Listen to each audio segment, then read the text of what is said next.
এই বলে শুভা তুর্যর হাত ধরে পালস রেট চেক করলো আর বুকের উপর মাথা দিয়ে কান পেতে হার্টবিট শোনার চেষ্টা করলো। কিন্তু স্বাভাবিক মানুষের মতো হার্টবিট না পেয়ে আর পালস রেট না পেয়ে বেশ ভয় পেয়ে গেল শুভা। শুভার মুখের হাসি মুহূর্তে মিলে গেল, ওর ভয়ে শরীর কাঁপতে লাগলো। এই শুনুন, কি কি কি হয়েছে আপনার? আপনি চোখ খুলছেন না কেন? আপনি এমন চোখ বন্ধ করে থাকতে পারেন না। একবার আপনি আমাকে ছেড়ে চলে গেছেন, এইবার আমি আপনাকে ছেড়ে যেতে দেব না। উঠুন উঠুন বলছি আপনি। আমি একা পারবো না আপনার রাজকন্যার দায়িত্ব নিতে, নিজের দায়িত্ব নিতে। আমি বাঁচতে পারবো না, উঠুন।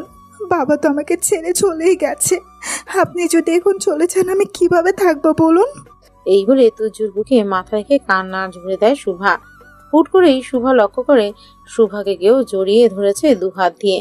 বউ, এত ভালোবাসা যখন আমাকে, তাহলে কেন যখন রুদ্র আমাকে মেরে ফেলতে গেল আমাকে একটা বারও আটকালে না? ওকে কেন একটা বারও বিশ্বাস করতে পারলে না তোমার এই সাইকোটাকে? তুর্যের কণ্ঠ শুনেই তুর্যর বুক থেকে উঠে পড়ে। তারপর দেখে তুর্যর দিকে বাঁকাভাবে তাকিয়ে হাসছে। এইবার শুভার এক পরাশ অভিমান হলো। শুভা একসাথে অনেকগুলো এলোপাথারি ঘুষি দিয়ে তারপর আবারও তুর্যর বুকে মাথা দিয়ে শক্ত করে জড়িয়ে ধরল তুর্যকে।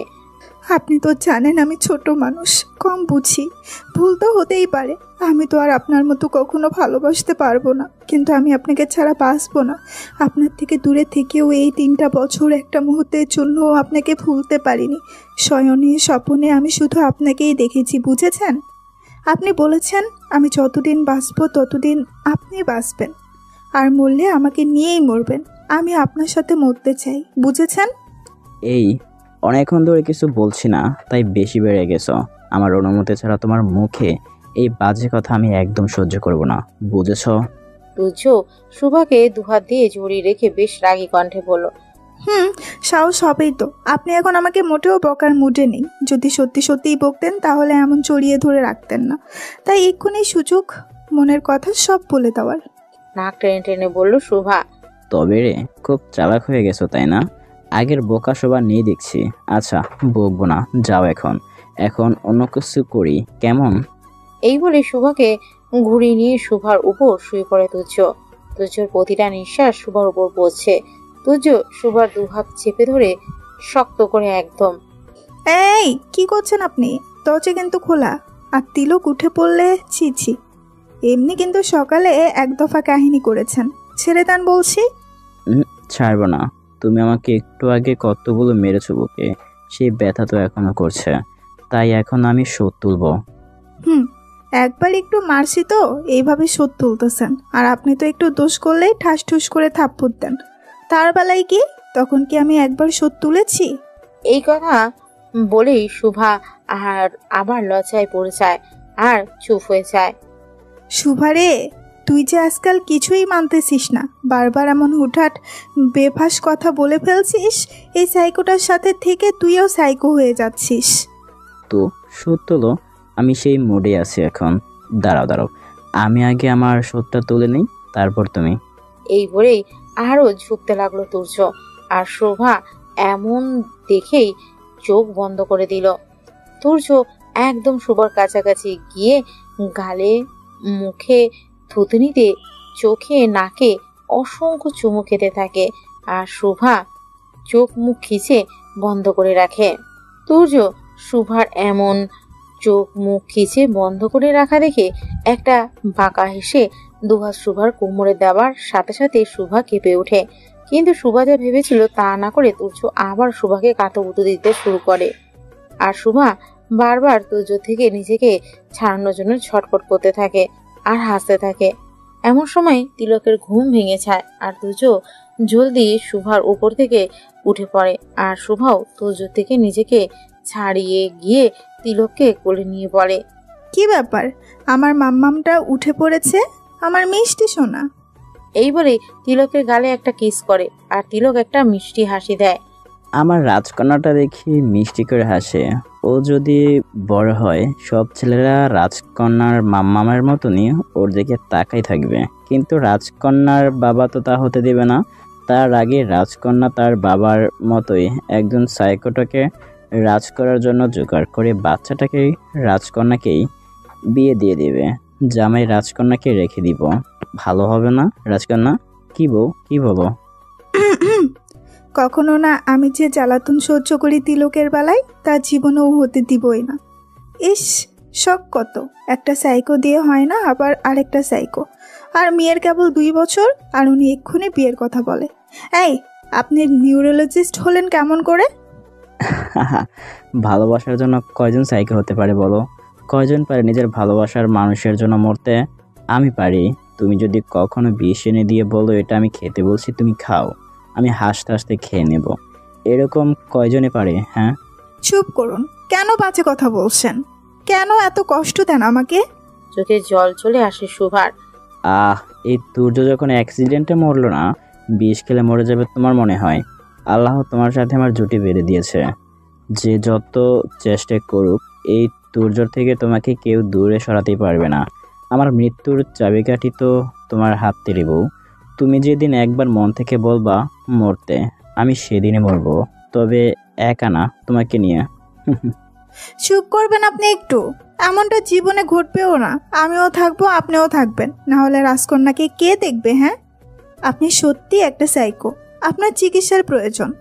কে যে আপনাকে ডক্টর বানালো? আমি তোমার রুদ্র ভাইয়ের মতো কার চুরি করে লেখাপড়া করিনি, বুঝেছ? মেডিকেলের বেস্ট স্টুডেন্ট ছিলাম। আজ অব্দি রেকর্ড কেউ ভাঙতে পারেনি। মানুষের বাসায় কাজ করেছি, ঠেলাগাড়ি ঠেলেছি, তারপর হাতে 2টা টাকা পেয়েছি। তবুও ওই টাকার বেশিরভাগ অংশ জমিয়ে কত বেলা অনাহারে থেকে হলেও মৃত মা বাবার স্বপ্ন পূরণ করেছি। আমার স্বপ্ন পূরণ করা থেকে কেউ টলাতে পারেনি আমাকে। টলাতে পারেনি তোমাকে আমার হতে দূরে রাখতে পারেনি কোনো মতে আমার থেকে। ফুলমা আর তোমাকে সারাদিন কাজ করে রাতে গিয়ে ঘুমানোর আগে ফুলমা আর তোমার মুখ দেখেছি লুকিয়ে। বলতে গিয়েই কি যেন মনে করে চুপ হয়ে গেল তুর্য। কি বললেন আপনি? ফুলমা? এমনটা তো বড় মা আমাকে বলেছিল যে তুরাক নাকি ওনাকে ফুলমা বলতো। ভালোই হলো আপনি আমাকে সাহায্য করছেন, আপনার সাহায্যের সবগুলো সমীকরণ মেলাতে। আচ্ছা, আপনি না বললেন আপনার বাবা মা আর এই পৃথিবীতে নেই? তাহলে এই ফুলমাকে? কেউ না, তুমি চিনবে না। আচ্ছা বাদ দাও, আজ তো ফ্রাইডে। আমি ভাবছি রাজকন্যার জন্য কিছু শপিং করে আনি, কি বলো? আমি যে তোমাকে মুখ ফুটে কিছুই বলবো না শোভা, কারণ আমি চাই না তুমি অনুশোচনা বোধে ভুগো, কষ্ট পাও আমার থেকে। আমি চাই সবটা তুমি নিজে খুঁজে বের। আপনরাও যে কিভাবে পেছন থেকে ছুরি মারে সেটা নিজে শেখো। আর আমি জানি অলরেডি তোমার ভেতর সন্দেহের বীজ বুনে গেছে, আর সেটা নিশ্চয়ই ওই অলভারের জন্য। এই জন্যই ওটা আমার সামনে রেখেছিলাম, যাতে তোমার পক্ষে সত্যিটা অবধি পৌঁছাতে সহজ হয়। ভালোই হবে। ওর জন্য কিছু কেনার দরকার ছিল, কিন্তু আমি না গেলে আপনি একা বুঝবেন একটা বাচ্চার কি কি লাগবে। আমি জানি আপনি কথা এড়িয়ে গেলে, তবে আমিও যদি এর শেষ অবধি না যেতে পারি তাহলে আমি আমার বাবা মেয়ে না, আর আপনার বউ না। এমা, আমি কি বলছি আমি একা যাব? আমি তোমাকে নিয়ে যাব। তোমার জন্য কিছু কেনাকাটা করতে হবে। আবার ফুলমা না মানে মা এই বাড়িতেই প্রথম দিন পা রেখেছে, সেরকমভাবে কিছুই দেওয়া হয়নি। তা ঠিক। আচ্ছা, আপনি ফ্রেশ হয়ে আসুন, একেবারে শপিং করে দুপুরে খাবার খাওয়ার আগে আগে এসে পড়তে হবে। আমি তাহলে তিলককে বড়মার কাছে দিয়ে আসি। না না, রাজকন্যা আমাদের সাথে যাবে। কিন্তু কেন? ও বাচ্চা মানুষ, শপিং মল ঘুরে কেনাকাটা করতে পারবে না। আমি বলছি না রাজকন্যা আমার সাথেই যাবে, ব্যাস। আমি কিছুতেই ওর জীবন সংশয়ে ফেলতে পারি না। এখানে রেখে গেলে রুদ্র আবার সুযোগ বুঝে ওর ক্ষতি করবে, এটা কখনই হতে দেওয়া যাবে না। কিন্তু ওর জীবন সংশয়।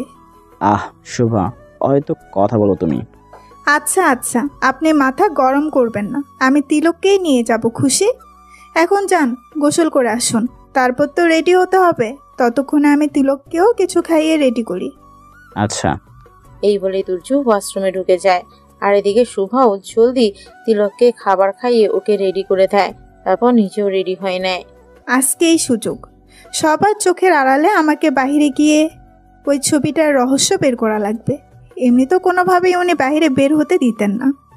এই বলে শুভা নিজের ফোন ঘেটে ওই ছবিগুলো খোঁজার চেষ্টা করে, কিন্তু পায় না। দেখে ছবিগুলো আগে থেকেই ডিলিট। এখন আমি কি করব? বাবাকে মারার ওই ছবিগুলো না পেলে তো আমি ওই ছবিগুলোর পেছনে সত্যিটা জানতে পারবো না। কি করা যায়? হ্যাঁ, রুদ্র ভাইয়ের কাছে ছবিগুলো ঠিক থাকবে। যাই, ভাইয়ের কাছে যাই। কিন্তু ভাইয়াকে যদি সরাসরি ছবিগুলো চাই বা কারো কাছে কথা বলতেও ফোন চাই, ভাই তো সন্দেহ করবে, কারণ বাড়িতে তো আরও ফোন আছে। এমন কিছু বলা লাগবে যাতে ভাই আগে পিছু না ভেবে ফোনটা দিয়ে দিবে। যেমন ভাবা তেমন কাজ। জলদি করে তুজোর ওয়াশরুম থেকে বের হওয়ার আগেই শুভা তিলককে নিয়ে আগে ওর বড় মার কাছে যায়। ওখানে তিলককে রেখে শুভা রুদ্রের রুমে যায়। ভাইয়া আসবো? হ্যাঁ, চলে আয়। আমার রুমে আসতে আবার তোর পারমিশন নেওয়া লাগে? এতটা পর করে দিয়েছিস আমাকে। না না ভাই, তেমন কিছুই না। আসলে কিছু কথা ছিল তোর সাথে। হ্যাঁ, অবশ্যই বল। তোর ফোনটা একটু দিবি? কেন? আমার ফোন কেন লাগবে না তোর? তুই কি আমার মা আর তোর জামাইয়ের মতন আমার উপরে গোয়েন্দাগিরি শুরু করলি? আরে না না ভাই, তুই আমাদের জীবনে কতটা, এটা আমি কি ভুলতে পারি? আসলে আমি একটু লাইনের কথা বলতেই লাগলাম। আমি চাই ওনার সাথে সম্পর্ক করতে, আর তুই তো জানিস আমি এসব কথা না বড় মার ফোন আর না তুর্যর ফোন তো মোটেও বলতে পারবো না। আর আমার ফোনে প্রবলেম হয়েছে, তাই তুই যদি ফোনটা দিতি। কি বলছিস শুভা? তুই সত্যি বলছিস? আমি জানতাম, আর সবাই আমাকে ভুল বুঝলেও তুই আমাকে কখনো ভুল বুঝবি না। যত যাই হয়ে যাক না কেন, মেয়ে কি তার বাবার খুনির সাথে থাকতে পারে? তাকে শাস্তি ছাড়া কি আর কিছু দিতে পারে? ভাই, জলদি ফোনটা দে। এই নে। শুভা সাথে সাথে ফোনটা নিয়ে বারান্দায় চলে যায়। তারপর সুভাদের পরিচিত উকিলকে ফোন করে আসতে বলে ঠিকই, কিন্তু তা প্রপার্টির ডিস্ট্রিবিউশনের জন্য। এতে ওই কাজও হয়ে গেল আর রুদ্রের উপর সন্দেহ হলো না। তারপর কৌশলে রুদ্রের ফোন থেকে ওই ছবিগুলো সুভা সব নিজের ফোনে নিয়ে নেয়। হঠাৎ করে পিছন থেকে রুদ্র বলে ওঠে, কি রে শুভা, কথা হয়েছে? হ্যাঁ হয়েছে ভাই। কি বললো? কবে আসবে? এই তো তিলকের জন্মদিনের দিন। যাক বাবা, শান্তি এতদিনে। তাইলে তুই শান্তি পাবি আর আমিও শান্তি পাবো। কিছু বললে? না মানে তুই ভালো থাকবি তাহলে। হ্যাঁ, তুই ভেবেছিস তুই জিতে গেছিস? এবারে জিতবো আমি। শুভা এখন আমার হাতে। ও ঠিকই বলেছ রুদ্র ভাই, ঠিকই বলেছ তুমি। শান্তি তো আমি পাবই, তবে সেটা আমার বাবার আসল খুনিকে ধরে আর তুর্যর আসল পরিচয়টা সবার সামনে তুলে ধরে। অনেক কষ্ট পেয়েছে ও জীবনে, আর না, এবার আমি বউ হওয়ার দায়িত্ব পালন করব। আমি আসি তাহলে রুদ্র ভাইয়া, না হলে উনি আবার না দেখলে খুঁজতে শুরু করবে। ঠিক বলেছিস তুই। আচ্ছা যা। আচ্ছা। এই বলে শুভা রুদ্রের রুম থেকে বের হয়। তুর্য বের হয়েছে নাকি দেখার জন্য নিজের রুমে যায়, কিন্তু গিয়ে কাউকে দেখতে পায় না। তুর্য, আপনি কোথায়? হুট করে পিছন থেকে তুর্য জড়িয়ে ধরে শুভাকে। তারপর ওর কাঁধে না ঘষে বলতে শুরু করে, কোথায় গিয়েছিলে তুমি আমাকে রেখে? কোথায় আবার যাব? বড় মার কাছে গেছিলাম। সত্যি বলছো তো? মিথ্যে কেন বলবো? আর আপনি কি এখন আবারও এইসব করবেন? তাহলে মার্কেটে যাবেন কখন? কি করবো বউ, তোমাকে দেখলেই খালি আদর করতে মন চায়। আমি তো নিজেকে আটকাতেই পারি না। এখনকার সময়ের জন্য আটকে রাখুন, পরে আবার করেন। এখন আগে মার্কেটে চলুন তো, এমনি অনেক দেরি হয়ে যাচ্ছে। এটা আমি কার মুখে কি শুনছি? আমার বউ নিজে আমাকে আদর করার কথা বলছে, কিন্তু পরে কেন? এখনই কি সুন্দর লিপস্টিক নিয়েছে আমার বউ, এটা তো খেতেই হবে। এই বলে তুচ্ছ আবারও নেশা ভরা চোখে শুভা ঠোঁটের দিকে আঁকাতে থাকে। ওর কোমর বাহুতে নিয়ে ঠিক ওই সময় তুলসী তিলককে নিয়ে উপস্থিত হয়। দিদিমণি আসবো?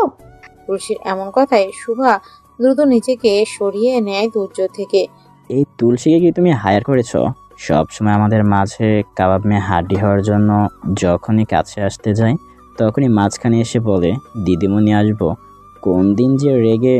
শুভার কানে ফিসফিসিয়ে বলল, ও বেচারির উপর রাগ করছেন কেন?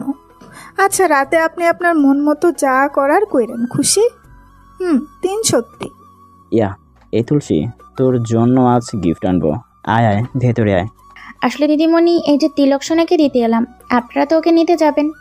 আরে আমার রাজকন্যাকে আমার কোলে দাও, আমি নিয়ে যাব। আমার কোলে থাকবে আমার রাজকন্যা। আচ্ছা দাদাবাবু, এই নেন। আচ্ছা আমি আসি তাহলে দাদাবাবু।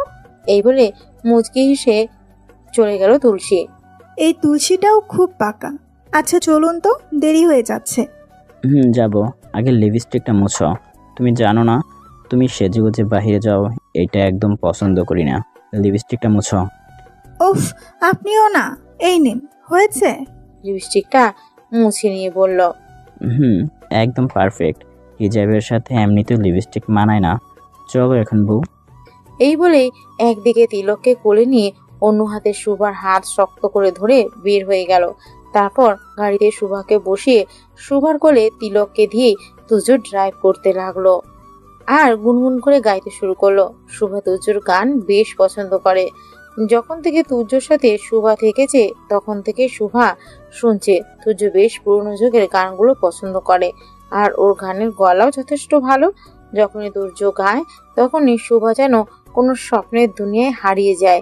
শুভা তিলককে একটু করে সামলাচ্ছে আর বারবার তুজোর চেহারাটা দেখছে। কি সরল এই বেচারা। এখন এই চেহারার দিকে তাকিয়ে মনে হচ্ছে দুনিয়ার সবচেয়ে সুখী মানুষ হয়তো উনি। কিভাবে পারেন উনি? কেউ বোঝেও না, বিশেষ করে আমাকে কখনোই বুঝতে দেননি আপনার এই চেহারার পেছনে এত কষ্ট। হ্যাঁ তো শুনেছি মেয়ে মানুষের সহ্য শক্তি বেশি, কিন্তু আপনি ছেলে হয়ে কিভাবে পারেন? সত্যি আপনার মতো ভালোবাসার দৃষ্টান্ত হয়তো কেউ দেখাতে পারবে না। এইসব ভাবতে ভাবতে তুর্য শপিং মলে চলে আসে। এই যে ম্যাডাম, আমার দিকে তাকিয়ে কোন ভাবনায় চলে গেলেন? তুর্যর এমন কথায় শুভার ধ্যান ভাঙলো। হ্যাঁ, কিছু বলছিলেন? হ্যাঁ, বলছিলাম যে মানলাম আমি অনেক স্মার্ট দেখতে, কিন্তু তাই বলে কি এভাবে তাকিয়ে দেখতে হবে? নিজেকে কন্ট্রোল করবো কিভাবে? উফ, আবার শুরু হলো আপনার। চলুন তো যাই। এই বলে তিলককে কোলে নিয়ে গাড়ি থেকে নেমে গেল আর তুর্য গাড়িটা লক করে শুভার পিছু পিছু গেল। শপিং মলে ঢোকার পর তুর্য খেয়াল করলো শুভা বারবার এদিক ওদিক কিছু খোঁজার চেষ্টা করছে। কি হলো? কি খুঁজছো? কই না তো। শুভা কোনো রকম কথাটা কাটিয়ে আবার শপিং করতে শুরু করলো। হুট করে পিছন থেকে শুভার কাঁধে কেউ হাত রাখলো আর অমনি শুভা পিছনে ঘুরে গেল আর দেখলো মিলা আর রিচি। শুভা অনেক খুশি হলো, কারণ এতক্ষণ ওদের জন্য অপেক্ষা করছিল শুভা। ও তোরা এসে গেছিস? না মানে তোরা এখানে কিভাবে? এখানে দেখে বুঝি তুই আর জিজু খুশি হলি না। কেমন বান্ধবী পাতাইছি, তার যে এত হ্যান্ডসাম বর আর এত সুন্দর টুকটুকে মেয়ে আছে তা জানলামই না, পরে জানতে হলো। না মানে কি না মানে? তুই চুপ থাক। আজকে আমরা এর সুদ নিব। আজকে আমরা ধরবো জিজুকে। এখন তো আমরা বাইরে, তার মানে জিজু এখন স্যানের জিজুই তাই। আমাদের ট্রি চাই এক্ষুনি জিজু। হ্যাঁ অবশ্যই, কেন না, চলো। দেখেছিস আমাদের জিজু কতটা ভালো, তোর মতো না। চলেন জিজু। বান্ধবীর কারণেই, কিন্তু জিজু পাইছিস তাই এত ভাব নিস না। ওরে বাবা, রাগ করতেছিস কেন? তুইও চল, আমরা একসাথে খাবো। আর এই সুইটকে আমার কোলে দে। এরপরে সবাই মিলে একটা রেস্টুরেন্টে গেল। তারপর এক পর্যায়ে খাবার অর্ডার করতে যেই তুর্য একটু উঠে ওদের থেকে দূরে গেল, অমনি মিলা বলে উঠল, কিরে ছবিগুলো এনেছিস? হ্যাঁ এনেছি। তোদের দুজনকে তো একটু আগেই পুরো ঘটনা বলেছি। তুই এই ছবিগুলো দ্রুত একটা কম্পিউটারের দোকানে নিয়ে যাবি আর খুঁজে বের করবি এইগুলো ডিলিট করা যায় কিনা। আমার তুর্যকে নির্দোষ প্রমাণ করা আর সঠিক দোষীকে খুঁজে বের করার এই একটাই রাস্তা। তোরা প্লিজ আমাকে একটু হেল্প কর। তুই কি পাগল হয়েছিস? আমরা তোর বান্ধবী, আমরা তোর সাথে সবসময় আছি। তোর ভাইয়া যে তোকে কত ভালোবাসে তা আমরা প্রথম দিনই বুঝে গেছিলাম। আর তুর্য ভাই এত কষ্ট পেয়েছে তাই শুনে তো আমাদের চোখ দিয়ে পানি পড়ে গেছে রে। তুর্য ভাইয়া তোর বাবার প্রতি হওয়া অন্যের প্রতিবাদ আমরা শুধু এই কাজে না, প্রত্যেক পদে পদে তোর সাথে আছি। আমরাও চাই তুই আর তুর্য ভাইয়া সুখে থাক। আমরা সুখে থাকবো রে। আসল দোষীকে শাস্তি দিয়ে আবার নতুন করে জীবনটাকে শুরু করব। আর খুব বেশি দেরি নেই সেই দিনের, খুব জলদিই আসবে। হঠাৎ করেই তুর্য পিছন থেকে বলল, কি কথা হচ্ছে বান্ধবীদের মধ্যে? তুর্যর এমন কথায় চমকে গেল তিনজনই। না মানে আরে জিজু তেমন কিছু না, ওই যে তোমাদের লাভ স্টোরি ব্যাপারেই শুনছিলাম শুভ্রার কাছ থেকে, তাই না রে শুভা? হ্যাঁ, ওরা জেদ করছিল শোনার জন্য, তাই আর কি বলছিলাম। ও, আমাদের লাভ স্টোরিটা তো তোমাদের আমার কাছে শোনার কারণ।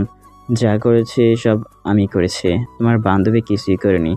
এমনকি আদরটাও আমাকেই করতে হয়, তোমার বান্ধবী কিছুই করে না। ও কি হচ্ছে কি? এ কেমন ধরনের কথা বলছেন? আপনার কি একটু লজ্জা শরম নেই? তোর মতন এমন লজ্জাবতী থাকলে জিজুর মতো একটু লজ্জা কমই হওয়া প্রয়োজন। দেখছো, এটাই আসল কারণ। আর তাছাড়া নিজের বউয়ের সাথে দুষ্টুমি করব, পরের বউয়ের সাথে তো আর করবো না। কি? না মানে আমার কত টুকটুকে সুন্দর একটা বউ আছে, আমি কি তাকে ছাড়া অন্যের দিকে তাকাতে পারি? হা হা, যাই বলেন না কেন, আমাদের বান্ধবীও কিন্তু আপনাকে কম ভালোবাসে না। নিজের ভালোবাসার প্রতি এত লয়াল কমই দেখেছি। এই 3 বছর ধরে একটা ছেলেকেও বেল দেয়নি, ধারে কাছে ঘেঁষতে দেয়নি নিজের, জানেন জিজু? 3 বছরে তোমার বান্ধবীর পর তো একটা কার্য বৃদ্ধিতে আমার নজর ছিল। তোমাদের বান্ধবী ঘেঁষতে দিলে আমি বুঝি ঘেঁষতে দিতাম? আমি যে কেমন সেটা তোমার বান্ধবী জানে, কি করবো, তাই না? আসলেই জিজু আপনি অনেক হ্যান্ডসাম। ইস, আমার যদি এমন একটা হ্যান্ডসাম পজেসিভ হাজবেন্ড থাকতো কত ভালো হতো। শুভ্রার জায়গায় আমি হলে দিনরাত আল্লাহর কাছে শুকরিয়া আদায় করতাম। এই কথা শোনার পর তুজ একটা বাঁকা হেসে শুভার দিকে তাকালো, আর এদিকে শুভা তেলেবুগুনে জ্বলে পড়ল। এইবার কি বলছিস? আমার জায়গায় যদি তুই থাকতিস, আমার স্বামী যদি তোর হতো? আমার স্বামী তোর হতে যাবে কেন রে? ও আমার জিনিস, বুঝেছিস? আমার। চলুন তো, যাবো এখন, আমার অনেক দেরি হয়ে গেছে, বড় মা অপেক্ষা করছে। এই বলে শুভা তুর্যর হাত ধরে নিয়ে টেবিল থেকে উঠে পড়ে। এই কি রে, তুই একটু মজা বুঝিস না? এমন করছিস যেন তোর জামাইকে আমরা তুলে নিয়ে যাব। চিল চিল। থাম তো, কিসের চিল? আমরা এখন বাসায় যাব, অনেক দেরি হয়ে গেছে, আর তিলকও ঘুমে, আর খাওয়ার সময় হয়ে গেছে। তোরা থাক, আর মনে রাখিস সন্ধ্যায় কল দিবি। আসুন আসুন। এই বলেই তুর্যর হাতটা শক্ত করে ধরে সেখান থেকে টেনে নিয়ে আসলো, এবং তুর্য শুভার এমন ব্যবহারে বেশ হাসি পাচ্ছিল। তুর্য আর কিছু না বলেই শুভার সাথে সাথে গাড়িতে উঠে পড়ল। শুভা দিকে তাকিয়ে ড্রাইভ করতে করতে বলল, আচ্ছা বউ, আমি যেন তোমার কি? কি? আবার আপনি আমায় চিনি? বাকিটা বলতে গিয়ে ওর মনে পড়ল ও এইসব কি ভাষা ব্যবহার করছে। ওর সব রাগ যেন এক নিমেষে উড়ে গেল, আর লজ্জায় মুখ দিয়ে কথা বের হচ্ছে না। না আসলে মানে। ওলে আমার বউটা, লজ্জায় কুপকাত। আচ্ছা যাও, আমি তোমার জিনিস, তুমি আমার জিনিস। হ্যাপি সুদবোধ। ধুর, আপনিও না। এইবার শুভাও হেসে ফেলল। এভাবে বেশ খানিকক্ষণ পর ওরা বাড়িতে পৌঁছালো। তিনজনেই রুমে গেল, তারপর তুচ্ছ ওয়াশরুমে গেল হাত মুখ ধুতে। আর এদিকে শুভা তিলকের জামা কাপড় চেঞ্জ করে গিয়ে ওকে বিছানায় শুইয়ে দিল। তারপর আস্তে আস্তে নিজের হিজাবের পিনগুলো খুলতে লাগলো। কখন যে একটা পিন নিচে পড়ে গেছে সেই দিকে আর খেয়াল করতে পারেনি শুভা। শুভা হিজাবটা খোলার পরপরই খেয়াল করলো ওর শাড়ির কুচি প্রায় খুলে গেছে, আর ও এটা ঠিকও করে লাভ নেই, এখন শাড়ি চেঞ্জ করতে হবে। তাই দরজাটা আটকে দিয়ে শুভ ভাবলো তুজ্জ বের হওয়ার আগে ছটপট শাড়ি চেঞ্জ করে নেবে। যেমন ভাবা তেমন কাজ, জলদি আলমারি থেকে একটা শাড়ি বের করলো, তারপর শাড়িটা নিয়ে বিছানার কাছে আসতে নিল। ওর আর খেয়াল নেই যে নিচে পিন পড়ে আছে। এই সময় তুর্য ওয়াশরুম থেকে বের হয়ে যেই দেখে শুভা পিনের উপর প্রায় পা ফেলতে যাচ্ছে, ছুটে গিয়ে পিনের উপর নিচের হাতটা রেখে দেয়, আর শুভার পা পড়ে তুর্য তালুতে। এটা কি হলো? আপনি আমার পায়ের নিচে আপনার হাত রেখেছেন কেন?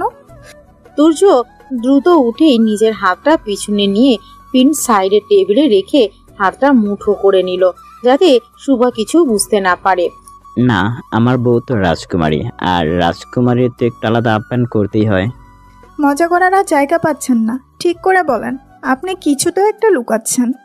শুভাকে কথা থেকে সরিয়ে আনার জন্য তুর্য পা হাত দিয়ে কথার মধ্যেই শুভার কোমর টেনে নিজের সাথে মিশিয়ে নেয়। এখন এটা আবার কি শুরু করলেন? তুমি তো শুরু করলে। এই বলেই শুভার পা থেকে মাথা পর্যন্ত তাকিয়ে দেখে। তুর্যর এভাবে দেখে শুভাও নিজের দিকে তাকায় আর চমকে যায়, কারণ যতটুকু কুচি অবশিষ্ট ছিল সেটুকুও খুলে আছে। আর কথার মাঝে শুভা ওর দিকে তাকায় আর খেয়ালও করেনি। শুভা এভাবে নিজেকে দেখে একটা চিৎকার দেয়। আ অমনি তুর্য দেয় একটা ধমক। চুপ, একদম চুপ। গলা দিয়ে আরেকটা সাউন্ড বেরোলে কানের উপর খাবা। নিজের শরীর দেখে কেউ এমন চিল্লায়? হ্যাঁ, আর আমি তো তোমার স্বামী। আমি কি পর কেউ? এক বাচ্চার মা হয়ে গেছো, এখন এমন করে? তুর্যর এমন ধমকে শুভা চুপ হয়ে মাথা নিচু করে নেয়। আমার দিকে তাকাও বলছি। শুভা মাথা তুলে তাকায়। Good girl. এবার তুর্য শুভার শরীর থেকে একটু একটু করে পুরো শাড়িটাই খুললো। তারপর বাঁ হাত দিয়ে বিছানা থেকে শাড়িটা নিয়ে টুকটুক করে পরিয়ে দিল। আর এদিকে যতবার শাড়ি পরাতে গিয়ে শুভার শরীরে তুর্যর হাত পড়ছে, ততবার যেন শুভার শরীরে বিদ্যুৎ চমকাচ্ছে। শুভা পাথরের মতো দাঁড়িয়ে আছে ঠিকই, কিন্তু ওর ভিতরের রুহু মনে হচ্ছে খুব জোরে ছুটোছুটি করছে। তুর্য শুভার কাণ্ড দেখছে, মিটমিট করে হাসছে আর শাড়ি পরাচ্ছে। এই তো একদম পারফেক্ট। শাড়ি পরানো শেষে শুভাকে পা থেকে মাথা অবধি দেখে বলল। শুভা এখনো চুপ। শুভার এমন চুপ থাকা দেখে তুর্য শুভাকে বাঁ হাত দিয়ে আবারও নিচের সাথে মিশিয়ে নিল আর কানে কানে ফিসফিসিয়ে বলল, এখন শোনো, তুমি আমার জিনিস, আমি তোমার জিনিস, আর আমার রাজকন্যা হলো জিনিস স্কোয়ার। হিসাব শেষ। এইটা বলেই এসে দেয় তুর্য। ধুর, আপনিও না, খালি মুখে আবল তাবল কথা। এই কথা বলেই আস্তে আস্তে হেসে তুর্যর বুকে লুটিয়ে পড়ে। বেশ খানিকক্ষণ পর শুভা লক্ষ্য করে তুর্য ওকে জড়িয়ে ধরছে না, কিন্তু যতবারই শুভা তুর্যর বুকে লুকায়, তুর্য তো ওকে জড়িয়ে ধরে। কিন্তু আজ এক হাত দিয়ে কোমর জড়িয়ে আছে ঠিকই, কিন্তু ডান হাতটা এমন পিছনে লুকিয়ে রেখেছে কেন? শাড়িটাও বাঁ হাতে পরিয়ে দিল, ব্যাপার কি? শুভার বিষয়টা খুব অদ্ভুত লাগলো। এই, আপনার ডান হাতটা দেখান তো। একটু আগে আমার পায়ের তলে ধরলেন, এখন আবার এভাবে পেছনে লুকিয়ে আছেন। আরে কিছু না, ঠিক আছে আমি। আপনি এভাবে দেখাবেন না তো। আচ্ছা, আমিই দেখে নিচ্ছি। এই বলে তুর্যর থেকে নিজেকে ছাড়িয়ে নিয়ে পিছনে গিয়ে তুর্যর হাতটা জোর করে টেনে দেখে। শুভা দেখলো তুর্যের হাতের তালুর পিছনে থেকে টপ টপ করে রক্ত পড়ছে আর ফুলে গেছে। আপনার হাত এভাবে কাটলো কেমন করে? আর আপনি বলেনও নি। অল্প কেটেছে, তেমন কিছুই না। এইবার সুভার চোখ গেল সাইডে টেবিলে রাখা বড় একটা হিজাব পিনের এর উপর, যার সাথে রক্ত লেগে আছে। সুভার কাছে এখন পুরো ব্যাপারটা পরিষ্কার হয়ে গেল। ওই পিনটা তখন পড়ে গেছিল, আর সুভার যাতে পায়ের তলায় পিন না পড়ে এই জন্য তুর্য সুভার পায়ের তলে হাত রাখে। বসুন আপনি জলদি। আমার কিছু হয়নি শোভা। এমন আঘাত ছোটকালে কত পেয়েছি, এর থেকে আরো বেশি আঘাত পেয়েছি, এটা তো কিছুই না। আর তাছাড়া ভালোবাসার মানুষের কাছে ব্যথা পেলেও যে শান্তি। এইবার সুভা আর থাকতে পারলো না, কান্না করে দিল। চুপ করুন প্লিজ, এইখানে বসুন। এই বলে সুভা তুর্যকে বসিয়ে দিয়ে টেবিলের ডয়ার থেকে ফার্স্ট এড বক্স বের করে ব্যস্ত হয়ে তুর্যর কাছে গেল। তারপর তুর্য হাতটা নিয়ে শ্যাবলন লাগিয়ে একটু একটু করে তুলাই দিয়ে লাগাচ্ছে আর ফু দিচ্ছে। কান্নার কারণে সুভার হিচকি উঠে যাচ্ছে, তাও নাক টেনে ফু দিচ্ছে। তুর্য খাড়ি সুভাকে এভাবে দেখে অবাক হয়ে আছে। এর আগে কখনো সুভা এমন করেনি, অবশ্য করবেই বা কিভাবে? এর আগে তুর্য যখন সুভার উপর রাগ করে গায়ে হাত তুলতো, তখন তার থেকে দ্বিগুণ ব্যথা তুর্য নিজেকে দিত, কিন্তু কখনো শোভাকে দেখতে দেয়নি। কিন্তু আজ যেন এভাবে তুর্যর খুব ভালো লাগছে। বহুদিন পর ওর থেকেও এত যত্ন করে ওষুধ লাগিয়ে দিচ্ছে, ঠিক যেমনটা আগে ওর মা আর ফুল মা দিত। কেন এত ভালোবাসেন আমাকে? ক্ষত জায়গাটায় একটা কিস করে কাঁদতে কাঁদতে বলল, কেন ভালোবাসি জানি না শোভা, তবে পাগলের মতো ভালোবাসি, যেমনটা কেউ ভালোবাসতে পারবে না তোমাকে। তুর্যর মুখে এমন কথা শুনি শুভা তুর্যর গালে, মুখে, কপালে সব জায়গায় অসংখ্য চুমু খেলো। কাঁদতে কাঁদতেই তারপর বুকে লুটিয়ে পড়লো, আর তুর্য পরম শান্তিতে শুভাকে জড়িয়ে ধরলো। তখনই দরজার বাইরে কেউ একজন কড়া নাড়লে, আর শুভা জলদি তুর্যর বুক থেকে উঠে নিজের চোখের পানি মুছে স্বাভাবিক হয়ে নিল। তারপর দরজা খুলে দিয়ে দেখলো তুলসী, আর তুলসীকে দেখেই তুর্যর মাথা গরম হয়ে গেল। এই শোভা, তোমার এই তুলসী কিন্তু আমি ঝালমরিচের গুঁড়ার মধ্যে ডুবাবো। কেন দাদা বাবু? কেন? হ্যাঁ, সবসময় রোমান্টিক টাইমে এসে বাঘাত দিস। সরি দাদা বাবু। সরি? হ্যাঁ, দাঁড়া তো। উফ, আপনিও না, খামোখা ওর উপর রাগ করেন, ওর কোনো দোষ নেই, বাদ দেন তো। তুলসী বল, কেন ডাকলি? দিদিমণি, খালামণি ডাকছিল আপনাকে। ওহো, দেখেছেন, আমি ভুলেই গেছি, 3টা বাজতে চললো, আজ তো সব রান্না করেছে, আপনাকে খাওয়াবে বলে অপেক্ষা করছে। চলুন চলুন। তাহলে তো যেতেই হবে, চলো। এই বলেই সুভার সাথে খাওয়ার টেবিলে চলে যায় তুর্য, আর গিয়ে দেখে সেখানে আগে থেকে মিসেস রাহেলা আর রুদ্র বসে আছে। এসেছো বাবা? কখন থেকে ডাকছি, তোমার জন্য রান্না করছি, খাবে তো? খাবো না মানে? মায়ের হাতের রান্না তো খেতে হবেই। কি কি হয়েছে মাছ? এই তো চিংড়ি মাছের মালাইকারি, মটন কষা, ইলিশ মাছ ভাজা, টক ডাল আর আলু ভাজি, সাথে ভাত। খাও তো তুমি এগুলো। খাই না মানে? এইগুলো তো সবই আমার পছন্দের খাবার। যখন ছোট ছিলাম প্রায় প্রায় দাদুর গাছ থেকে আম আর বড় পুকুর থেকে বাবা আর বড় মামুর সাথে চিংড়ি ধরেই তো দৌড় দিতাম। ফুল মতো মা বলতে গিয়ে আটকে গেল। মিসেস রাহেলার আর বুঝতে বাকি রইল না তুর্যকে এতদিন ছেলেটা সামনেই ছিল, তাই চিনতে পারেনি ভেবেই তার চোখ ভরে এলো। তারপর? কিছু না মা। আচ্ছা বসো, খাবার বেড়ে দিই। মিসেস রাহেলা তুর্যকে খাবার বেড়ে দিল। তারপর তুর্য দ্রুত যেই হাত দিয়ে খেতে গেল, অমনি তুর্যর হাতটা যে কাটা ওটা খেয়াল করলো। এ কি বাবা, কি হয়েছে তোমার হাতে? আসলে বড় মা ওনার হাতে পিন বেঁধে গেছিল, উনি হাত দিয়ে খেতে পারবেন না। ও মা, সে কি? অ্যান্টিসেপটিক লাগিয়েছিস? দেখি অনেকখানি তো বিধিছে। না না মা, আমি ঠিক আছি। ঠিক আছি মানে? আমি দিব্যি দেখতে পাচ্ছি। এই মায়ের আজীবনের অভ্যাস, নিজেরটা রাইখে পরেরটা নিয়ে মাতামাতি করে।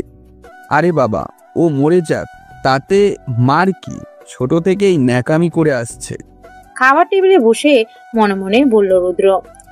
বড় মা, অনেকখানেই কেটেছে, এক কাজ করো, তোমরা খাও, আমি ওনাকে খাইয়ে দিচ্ছি। কি ব্যাপার, এই শুভাটা আবার পাল্টি খাচ্ছে কেন? না, এর মতিগতি আমার ভালো লাগছে না। সকালে বলল ডিভোর্স দিবে, আর এখন সোহাগ করে স্বামীকে খাইয়ে দিতে চাচ্ছে। মনে মনে সুভার দিকে তাকিয়ে বলল রুদ্র। তুই বস, আজকে তোকে আর বাবাকে আমি নিজ হাতে খাইয়ে দিব। না মানে মা, লাগবে না, আমি পারবো। চুপ, আজকে কোনো কথা বললেই আমি পিটুনি দিব। চুপচাপ বস, আমি খাইয়ে দিচ্ছি। এই বলেই খাইয়ে দিতে লাগলো। আর তুর্য এইদিকে এক নয়নে মিসেস রাহেলার দিকে তাকিয়ে রইল ছলছল চোখে। ওর আগেরকার দিনগুলোর কথা মনে পড়ে গেল। এভাবেই জোর করে খাওয়াতো ওর ফুল মা। মিসেস রাহেলাও যেন বহুদিন পর তার এই বাচ্চাটাকে পেয়ে প্রাণ ভরে খাওয়াতে পেরে খুব খুশি। মিসেস রাহেলা তার আঁচল দিয়ে চোখ মুছে ভুলল। জানিস তো বাবা, তোকে একটা গল্প বলি। আমার একটা ছেলে ছিল, জানিস না, আমি ওকে পেটে ধরিনি, কিন্তু আমার আপন ছেলের থেকে কম ছিল না। সব সময় আমার পিছু পিছুই আঁচল ধরে ঘুরে বেড়াতো। তুই একটু আগে যেই কথাটা বললিস না, আমায় ওই ছিল ওর মামুনি আর বাবার সাথে যখনই চিংড়ি মাছ ধরতো, কি যে খুশি হতো আমার ছেলেটা। বাটিতে করে এনে ছুটে আমার কাছে আসতো আর বলতো, ফুলমা, চিংড়ির মালাই খাবো, একটু বানাই দাও তো, আমি রুদ্র আর রাহুল একসাথে খাবো। আমি হাসতে হাসতে পাগল হইতাম। চিংড়ির মালাইকারি, আবার ভর দুপুরে আম গাছে উঠে প্রায় গেঞ্জিতে মুড়ে টক আম আনতো। তারপর লুকিয়ে লুকিয়ে দুপুরে সবাই ঘুম দিত, আমার রুমে এসে আমার কানে কানে বলতো, একটু এদিকে আসো না, তোমার সাথে কিছু গোপন কথা আছে। কি মিষ্টি করেই যে বলতো কথাটা। তারপর আমাকে টেনে নিয়ে যেত রান্না করে আর বলতো, আমাকে একটু টক ডাল করে দাও না, আমি ঢকঢক করে খাবো একটু। কোথায় যে হারিয়ে গিয়েছিল আমার ওই মিষ্টি বাবুটা। তবে এখন মনে হয় কি জানিস, আমি মনে হয় আমার সেই মিষ্টি দুষ্টু ছেলেটাকে আবার খুঁজে পেয়েছি। কথাগুলো বলতে গিয়ে অঝরে চোখের পানি পড়তে লাগলো মিসেস রাহেলার চোখ দিয়ে। তাও তুর্যকে খাইয়ে যাচ্ছে, আর তুর্য বাধ্য ছেলের মতো ওর ফুল মায়ের কথাগুলো শুনছে আর খাচ্ছে। কিন্তু শেষমেশ আর সহ্য করতে না পেরে ঢকঢক করে পানি খেয়ে নিয়ে বলল, মা, আমার খাওয়া হয়ে গেছে, আর খেতে পারছি না, আমি একটু আসি কেমন? কথাগুলো বলতে গিয়ে তুর্যর গলা আটকে আসছিল, মনে হচ্ছিল এখনই হয়তো কান্নায় ভেঙে পড়লো। এই বলেই তুর্য উঠে চলে গেল। কি হলো এটা? মা কি সব জেনে গেছে যে ওই তুরাগ? কিন্তু আমি তো কিছুই বলিনি। এইটা ভেবে রুদ্র তুর্যর পিছে উঠে গেল। মা উনি তো চলে গেলেন। সহ্য করতে পারিনি রে আমার ছেলেটা। আসলেও আমাকে খুব ভালোবাসতো যে। ওই বয়সে একটা শিশুর সাথে যা হয়েছ তা কি মানা যায় বল? আমার তো রাগ, কতদিন পর ওকে আমি বুকে পেয়েছি, আর হারাতে দিব না। আমি একটা কথা বলি বড় মা, এখন কিন্তু আমার রুদ্র ভাইয়ের উপর সন্দেহ হয়। আমার মনে হয় রুদ্র ভাই এখনো হিংসা করে তুর্যকে। রুদ্র ভাই কিন্তু আগে থেকেই জানতো উনি তুর্য তোমাকে কিন্তু বলেনি। আমারও যে এখন তাই মনে হচ্ছে রে। মনে হচ্ছে আমি আমার ছেলেটাকে ঠিক করতে পারিনি। শুধু এটাই না, আমরা আরো বেশি কিছু মনে হচ্ছে। আল্লাহর কাছে চাই আমার সে ধারণা যেন ভুল হয়, আমার নিজের ছেলে যেন এতটা নিচে না নামে। আমিও তাই চাই বড় মা, কিন্তু সব কিছু যে রুদ্র ভাইয়ের বিরুদ্ধে যাচ্ছে। আর আজ সন্ধ্যার মধ্যেই আমি সব কিছু পরিষ্কার বুঝে যাব আশা করি। আমিও যে সবটা জানতে চাই রে। বড় মা শোনো, এখন কান্না করলে চলবে না। কাল ওনার জন্মদিন, আমি ওনাকে সারপ্রাইজ দিতে চাই। অনেক কষ্ট পেয়েছে উনি জীবনে, আর ওনার জীবনের সবচেয়ে বড় গিফট হবে আসল দোষীকে সামনে আনা, ওনাকে ওনার প্রাপ্য সম্মান ফিরিয়ে দেওয়া। সত্যি তো, আমারও তো মাথায় ছিল না কাল তো ওর জন্মদিন। হ্যাঁ মামনি, কালকে অবধি তুমি রুদ্র ভাইয়ের সামনে স্বাভাবিক থাকবে। আজকে সন্ধ্যার মধ্যেই সব জোগাড় করতে হবে। শোনো বড় মা, তুমি আমাকে রাহুলের ছবি বের করে দাও। তুমি রুমে যাও এখন, আর রাহুলের যে কোনো একটা ছবি বের করো। আর আমি ততক্ষণে আমার বান্ধবীকে কল দিয়ে ওই ছবিগুলোর রহস্য শুনে আসি, ঠিক আছে? আচ্ছা রে, আমি এক্ষুনি যাচ্ছি। এই বলেই মিসেস রাহেলা রুমে চলে গেল। আর এদিকে সুভা লুকিয়ে বারান্দায় গিয়ে মিলাকে কল দিল। কিরে মিলা, কিছু জানতে পেরেছিস? অনেক কিছু। তুরাগ স্যারের সাথে অনেক বড় ষড়যন্ত্র করা হয়েছে রে। তুই যে ছবিগুলো দিয়েছিস ওইগুলো সব এডিট করা। বাহ, বেশ ভালো। তুই তাহলে এখন প্লিজ আরেকটা কাজ কর। হ্যাঁ অবশ্যই, বল। 24B block, জসিমপুর, Comilla. এটা আমার বাড়ির অ্যাড্রেস। তুই এক্ষুনি সেখানে যা। ওখানে আমাদের বাড়ির গেটের সামনে একটা সিসি ক্যামেরা আছে। আমার দারোয়ানকে আমার কথা বললে উনি দেখাই দিবে। তুই ভিডিওটা একবার দেখ আর আমাকে জানা। আমাকে জানতে হবে ওই রাতে বাবার বাসায় উনি যাওয়ার আগে কে গিয়েছিল। পারলে ভিডিওটা আমার ফোনেই পাঠিয়ে দিস। আচ্ছা, আমি এখন যাচ্ছি। আর শোন। হ্যাঁ বল। তুই রিচিকে বল ফোন অন রাখতে, ওকেও দরকার পড়তে পারে। আচ্ছা রে। এই বলে মিলা ফোন রেখে দেয়। আমার যদি খুব ভুল না হয় রুদ্র ভাই, ওটা তুমিই হবে। তুমি যখন মিথ্যা ছবি বানিয়ে আমার ভালোবাসার এত বড় ক্ষতি করতে চেয়েছ, ওটা তো কিছুই না। তোমার এই খেলা আমি শেষ করবই। এই বলে সুভা দ্রুত ফোনটা রেখে বড় মার রুমের দিকে যায়। নিজের রুমের বারান্দায় দাঁড়িয়ে নির্জনে চোখের পানি ফেলছে তুর্য। ও আজও ভুলতে পারেনি ছোটবেলার কথা। এখনো সেগুলো মনে করলে ওর বুক আটকে ওঠে। হঠাৎ করে ওকে পিছন থেকে কেউ ডাকে। কিরে সাইকো, কি করছিস এখানে একা দাঁড়িয়ে? তুর্য পিছনে ঘুরে তাকাতেই দেখে রুদ্র। এ কি দ্য গ্রেট তুরাগ ওরফে তুর্য, যে মৃত্যুকে হার মানায়, তার চোখে জল। এ কি, তুই এখানে? কেন, আমাকে বুঝি একদম এক্সপেক্ট করিসনি? হয় মানুষ যা এক্সেপ্ট করে না তেমনটা হয়ে যায়।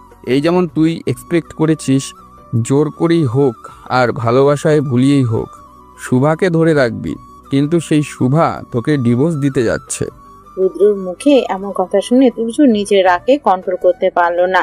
রুদ্রর কলার টেনে ধরে বলল, মিডিও ল্যাঙ্গুয়েজ রুদ্র, অনেক টলারেট করেছি তোকে।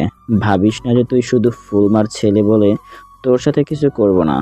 আমার আর শোবার মধ্যে কখনো আসবি না। আমি আমার শোভাকে খুব ভালোভাবে চিনি, বুঝেছিস? ভুল চিনিস রে, ভুল চিনিস। তোর কি মনে হয় আমি প্রমাণ ছাড়া কথা বলছি? তোর বাসায় তো সিসি ক্যামেরা আছে। তোর ফোনটা বের কর, তারপর আমার রুমের ভিডিওটা দেখ, তারপর না হয় কলটা ধরিস। আর যদি দেখি তুই কোনো রকমভাবে মিথ্যে বলছিস, তাহলে কিন্তু তোকে কোনোভাবে ছেড়ে দেব না, মনে রাখিস। ঠিক আছে, সেটা দেখা যাবে, আগে ভিডিওটা তো দেখ। তুর্য জলদি নিজের ফোন বের করলো। তারপর রুদ্রের রুমের আজকে সকলের রেকর্ডিংটা দেখতে লাগলো। আর যা দেখলো তাতে তুর্য একদম স্তব্ধ হয়ে গেল। তুর্য দেখলো শুভা সত্যি রুদ্রের সাথে ডিভোর্সের কথা বলছে। তুর্য যেন নিজের চোখকে বিশ্বাস করতে পারছে না। তাহলে কি এই কয়েকদিন শুভার ওই ভালোবাসাগুলো সত্যি ছিল না? কিন্তু আমি যে ওর চোখে যে আমার জন্য ভালোবাসা দেখেছি। কিরে, কি ভাবছিস? খুব অবাক হয়ে গেছিস না? মনে হচ্ছে সবকিছু উল্টে পাল্টে হয়ে যাচ্ছে। হওয়ারই কথা, যাকে এত ভালোবাসিস সে যদি এমন করে। আচ্ছা, তুই কেন অবাক হচ্ছিস বলতো? যেই মেয়ে তোকে মেরে ফেলার প্ল্যান করে আমার সাথে, সে যে তোকে ভালোবাসার, এইটা তো তার ভুল। শোন, কাঁদিস না, বুঝলি? তোর এই ভাই যে তোকে কষ্ট পেতে দেখলে খুবই কষ্ট পাবে। তুই ভিখারি হয়ে আজীবন আমার থেকে সব কেড়ে নিয়েছিস, কিন্তু এইবার তুই আমার কাছে হেরে গেছিস। ভালোবাসার জন্য প্রাণ অবধি দিতে বসলি, তাও তোকে বুঝলো না রে। আহারে, শুভাকে তুই আমার বিরুদ্ধে খাড়া করবি? শোন, শুভাকে তুই ছোটবেলায় পাসনি, এখনো পাবি না। ভাই আমার, আসি কেমন? এই বলে শীষ বাজাতে বাজাতে চলে গেল রুদ্র। আর এদিকে সত্যি তুজোর বুকটা ফেটে যাচ্ছে, সব উলটপালট হয়ে যাচ্ছে। তুজ ফোনটা হাতে নিয়ে ধপ করে ফ্লোরে বসে পড়ে আর চিৎকার দিয়ে বলে, শোভা, আর কত কাঁদাবে? কত? বড় মা, আসবো? হ্যাঁ আয় মা। রাহুলের ছবিটা পেয়েছো? হ্যাঁ পেয়েছি, এই নে, এইটা আমার ট্রাঙ্কেই ছিল। শুভা জলদি বড় মার হাতের থেকে ছবিটা নেয় আর যা দেখে তা দেখে পুরো অবাক। এটা তো সেই পার্টির ছেলেটা যে আমার সাথে অসভ্যতামি করেছিল, আর তুর্য যাকে মেয়ে। কি বলছিস তুই এসব? পার্টির ছেলেটা মানে? বড় মামার সবটা গুলিয়ে যাচ্ছে, আমাকে এক্ষুনি যেতে হবে, পরে এসে সবটা বলবো তোমাকে। যেতে হবে না, কোথায় যাবি? আর তুই আমার রাহুলকে চিনলি কেমন করে? বড় হওয়ার পর তো একবারও রাহুলকে দেখিসনি। সব বলবো বড় মা, আমাকে একটু সময় দাও। এটা কোনো ছোটোখাটো ঘটনা না, রীতিমতো একটা জটিল বাজেট সলভ করার মতো বিষয়, যা পুরোটা সলভ না করা অবধি কিছুই বলা যাচ্ছে না। একটু অপেক্ষা করো, আমি এক্ষুনি আসছি। আজকের মধ্যেই সব সত্যিটা প্রকাশ পাবে। তুমি শুধু আমার উপর একটু ভরসা করো। আমি তো তোর উপর সবসময় ভরসা করি রে মা, শুধু যা করিস সাবধানে করিস। বড় মা। আচ্ছা, তোমাকে এখন একটা কাজ করতে হবে, আমি একটু বেরোবো। তোমাকে বাড়ির দিকটা সামাল দিতে হবে। আমি রুমে গিয়ে দেখলাম উনি ঘরে নেই, বোধহয় কোথাও কাজে গেছে। আমি না ফেরা অবধি তোমাকে এই বাড়ির দিকটা দেখতে হবে, আর সবসময় তিলকের কাছে থাকবে। আচ্ছা, সেসব নিয়ে চিন্তা করিস না, তুই সাবধানে যা আর সফল হ তোর কাজে। দোয়া করো বড় মা। এই বলে ছবিটা নিয়ে শুভা বাড়ির বাইরে চলে যায় আর একটা ক্যাব নেয় প্রথমে, তারপর রিচিকে কল দেয়। হ্যালো রিচি, কোথায় আছিস এখন তুই? আমি এই তো আমাদের ক্যাম্পাসের সামনে, যেখানে তুই থাকতে বলেছিস। আচ্ছা, ভালো করে শোন, তুই আমাদের ক্যাম্পাসের রেজিস্টার থেকে যে কোনো 17 ব্যাচের ভাইদের নাম্বার বের কর। তারপর তাদের কাছে জিজ্ঞেস কর যে 17 ব্যাচে কি ঝামেলা হয়েছিল, আর 17 ব্যাচের রুদ্র নামক স্টুডেন্টকে কেন বের করে দেওয়া হয়। বুঝলি? পারবি কাজটা করতে? পারবো না মানে? আমার কাছে অলরেডি সব ব্যাচের কিছু কম বেশি ভাই আপুদের নাম্বার আছে, আমি সব সময় ওগুলো কালেক্ট করি। আর সিনিয়র ভাই আপুদের সাথে আমার সম্পর্ক ভালো। রেজিস্টার ঘাটা লাগবে না রে, তুই জাস্ট আমাকে আধ ঘন্টা সময় দে, আমি তোর কাজটা করে দিচ্ছি। অনেক ভালো হয় রে, তাহলে তুই তাই কর। জানিসই তো আজকেই আমাদের যা করার করতে হবে। জানি রে, চিন্তা করিস না, কাজ আজকের মধ্যেই হবে। আচ্ছা তাইলে শোন, আমি বের হয়ে গেছি। আমরা সবাই যে যার মতো প্রমাণ জোগাড় করে একেবারে থানায় একত্রিত হব, বুঝলি? ওকে, ডান। আচ্ছা রে, রাখছি তাহলে। এই বলেই শুভা ফোনটা রেখে দিয়ে জলদি যেখানে তুর্যর বন্ধুর জন্মদিনের পার্টি হয়েছিল সেখানে গেল।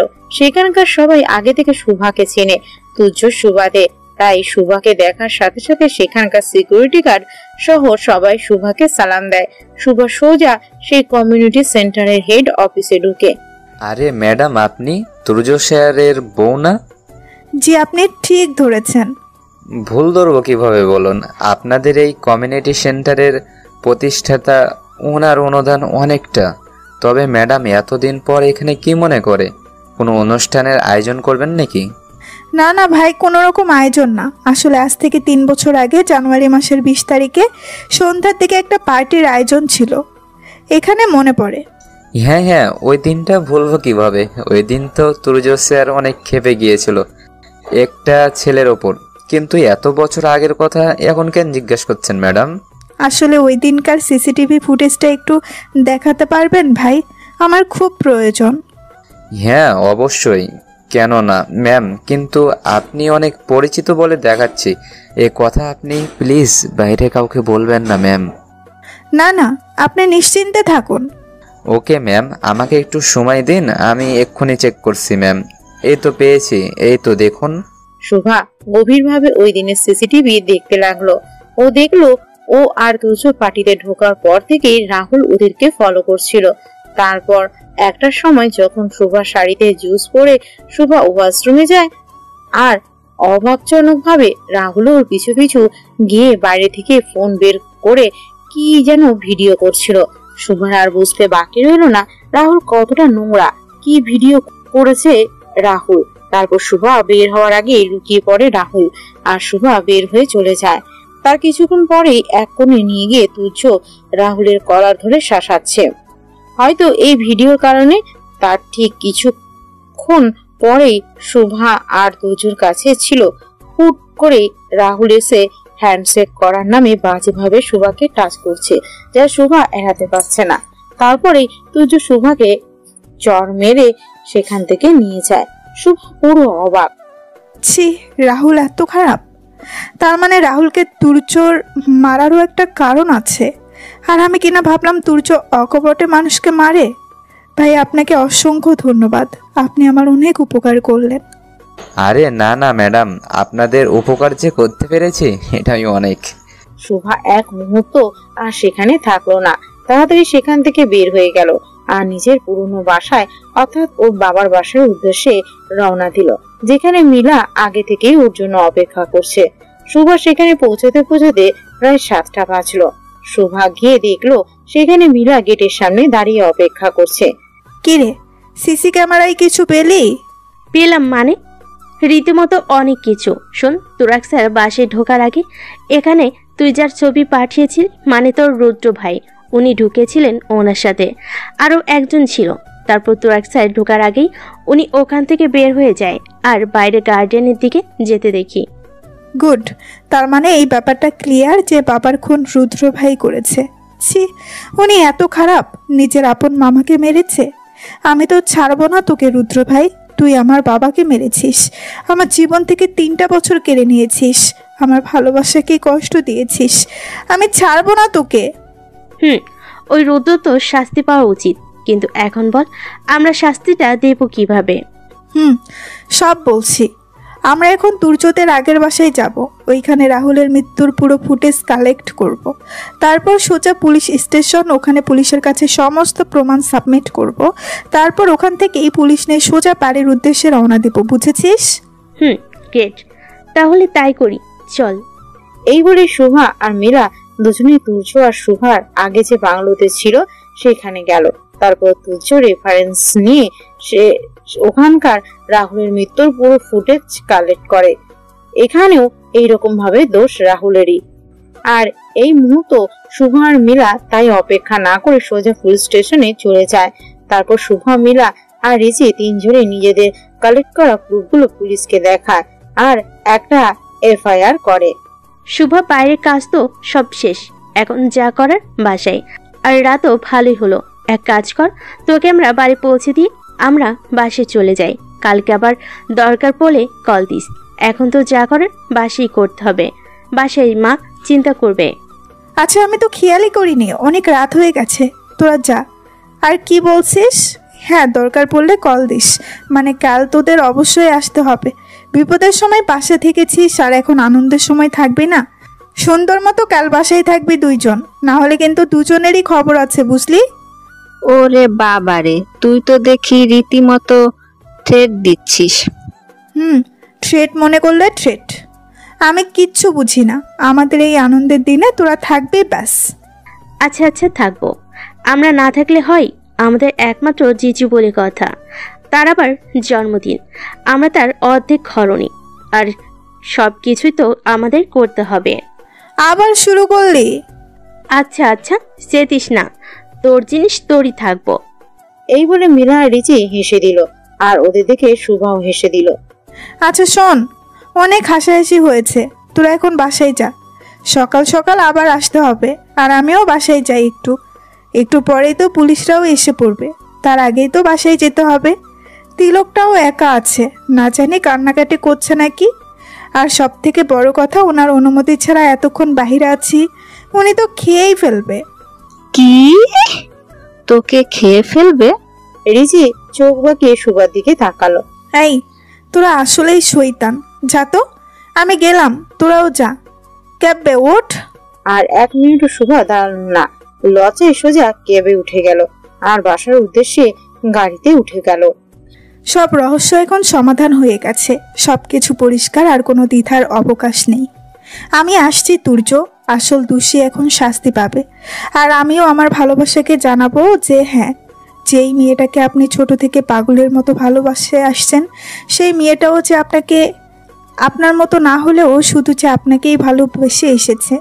আমি আপনাকে জানাবো যে তখনও আমি আপনাকে ভালোবাসতাম, এখনও আমি আপনাকে ভালোবাসি, শুধু আপনাকেই ভালোবাসি, অনেক ভালোবাসি। সারা জীবন এই আপনার মতো সাইকোর সাথেই থাকতে চাই। এসব ভাবতে ভাবতে ক্যাবের হর্নের শব্দে শুভা ধ্যান ভাঙলো। শুভা দেখলো শুভা বাড়িতে পৌঁছে গেছে। শুভা জলদি ক্যাব থেকে নেমে ক্যাবের ড্রাইভারকে ভাড়াটা দিয়ে সোজা বাড়ির মধ্যে ঢুকে পড়লো। তুলসী, মোহনদা। জি ম্যাডাম, ডাকছিলেন আমাদের? দুজনেই ছুটে এলো শুভার ডাকে। তোমাদের স্যার কি বাড়িতে ফিরেছেন? না তো দিদিমণি, আমি তো দাদাবাবুকে দেখিনি। তুলসী ঠিক বলছে, আমিও স্যারকে দেখিনি দুপুরের পরে। সে কি, 9টা বাজে, এখনো এলেন না উনি? উনি তো আমাকে কিছু বলেও যাননি। আমি একটা কথা বলি ম্যাডাম। হ্যাঁ মোহনদা, অবশ্যই বলো। আসলে স্যারের তো প্রতি শনিবার পেশেন্টের ভিজিট করতে যায়, আমার মনে হয় আজও সেখানে গেছে। হবে হয়তো। যাই হোক, 12টার আগে উনি ফিরলেই হলো। হ্যাঁ ম্যাডাম, স্যার 12টার আগেই চলে আসে।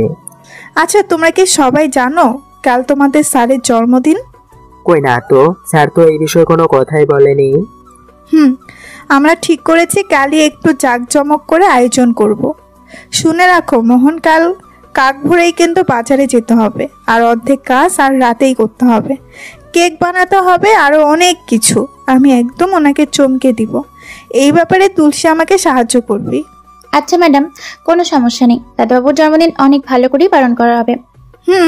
তা তো হবেই। তার আগে আরো একটা বড় কাজ এক্ষুনি আমাকে করতে হবে। বড় কাজ? কি বড় কাজ দিদিমণি? তা তো দেখতেই পাবি। আগে বলতো, তুলসী রুদ্র ভাই কোথায় আছে? কেন, বড় সাহেব তো রুমেই আছে। একটু আগে দেখলাম মহা আনন্দে ফোনে ওই যে আজকাল কি যেন খেলে। বুঝেছি। আচ্ছা ঠিক আছে, আমিও দেখতে চাই এই আনন্দ আর ঠিক কতক্ষণ থাকে। এই বলে শুভা সোজা মিসেস রাহেলার রুমের দিকে চলে গেল। কি ব্যাপার বলো তো মোহনদা, কিছু বুঝছেছো? আমার মনে হচ্ছে ম্যাডাম রুদ্র দাদাবাবুর উপর রেখে আছে, আর ম্যাডামের মাথায় কিছু একটা চলছে। নিজের রুমে মহা আনন্দে ভিডিও গেম খেলছে রুদ্র। এমন সময় শুভা রুদ্রের রুমে এলো। ভাই আসবো? আরে শুভা, তুই এত রাতে আমার রুমে, কোনো সমস্যা হয়েছে? ওই তুর্য কিছু করছে নাকি? কি আর বলবো ভাই, আমার ভাগ্যটাই এরকম। আমার জীবনে তুই তুর্য রাহু হয়ে এসেছে। আজও আমার উপর নির্যাতন করেছে। আমি যে আর স্বাভাবিক থাকার অভিনয় করতে পারছি না রে। আর কত সহ্য করতে পারে বল? ওই তুর্যের এত বড় সাহস, ও আবার তোর গায়ে হাত তুলেছে। ওকে আমি মেরেই ফেলবো। এর জন্যই তোকে আমি বলেছিলাম এখানে না আসতে। আমরা কি সুন্দর জীবনযাপন করছিলাম। আমি কি করতাম তুই বলতো? তিলককে কিডন্যাপ করে রেখেছিল, আমার যে আর কোনো উপায় ছিল না রে। ও যে কোনো মতেই আমার জীবন ছেড়ে যাচ্ছে না। একবার ওকে মেরে ফেলার চেষ্টা করলাম, তাও ব্যর্থ হলাম। এখন ডিভোর্স দিতে চাচ্ছি, কিন্তু আমি জানি ও ওই মানুষ যে ধাঁচের, সে আমাকে ডিভোর্সও দিবে না। মুখ বুঝে সব সহ্য করা লাগছে। মাঝে মাঝে ক্লান্ত হয়ে পড়ছি রে। একটু আগেই উকিলের কাছে গেছিলাম, উনিও বললেন দুজনেরই ডিভোর্স পেপারে সাইন করা লাগবে, কিন্তু উনি তাও করবে না। আমার জীবনটা এভাবেই কি অমীমাংসিত রয়ে যাবে? রুদ্র, এটাই সুযোগ। এদিক থেকে তুর্যকে উস্কে দিয়ে, আর এদিক থেকে শুভাকে নিজের আমার কাছে এসেছে। এত দেখি সুযোগ দাঁড়িয়ে আমার কাছে এসেছে, এটাই সুযোগ। এখনই এই শুভাকে কনভিন্স করতে হবে। তাহলে খেলাটা পুরো আমার দিকেই ঘুরে যাবে। শুভা আসলেও তোকে দেখলে আমার খুব কষ্ট হয়। মামু চেয়েছিল একজন সৎ নিষ্ঠাবান ছেলের সাথে তোর বিয়ে হোক, কিন্তু দেখ ভাগ্য কোথায় নিয়ে এলো। একটা খুনি কি না তোর জীবনে এলো। তুই একজন শিক্ষিত মেয়ে, তুই কখনোই খুনির সাথে থাকতে পারিস না। তোর কি মনে হয় এতে তিলক কি ভালো শিক্ষা পাবে? আমি তো বুঝি রে, আমিও যে চাই একটা নতুন জীবন, একজন ভালোবাসার মানুষ যে আমাকে এইভাবে নির্মমভাবে মারবে না, খুব ভালোবাসবে, সম্মান করবে, আমার তিলককে আপন করে নেবে। কে এমন করবে বল? একটা বিবাহিত মেয়েকে কেই বা আপন করে নিবে?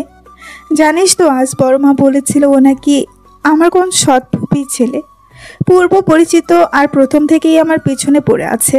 ভাব তুই, তার মানে সেই ছোট থেকেই এই আমার পিছু করছে। আর বড় মার আধিক্যতা কেমন, নিজের সৎ বোনের ছেলেকে নিয়ে কান্নাকাটি, কি নাকি তার বাবা মা মারা গেছে।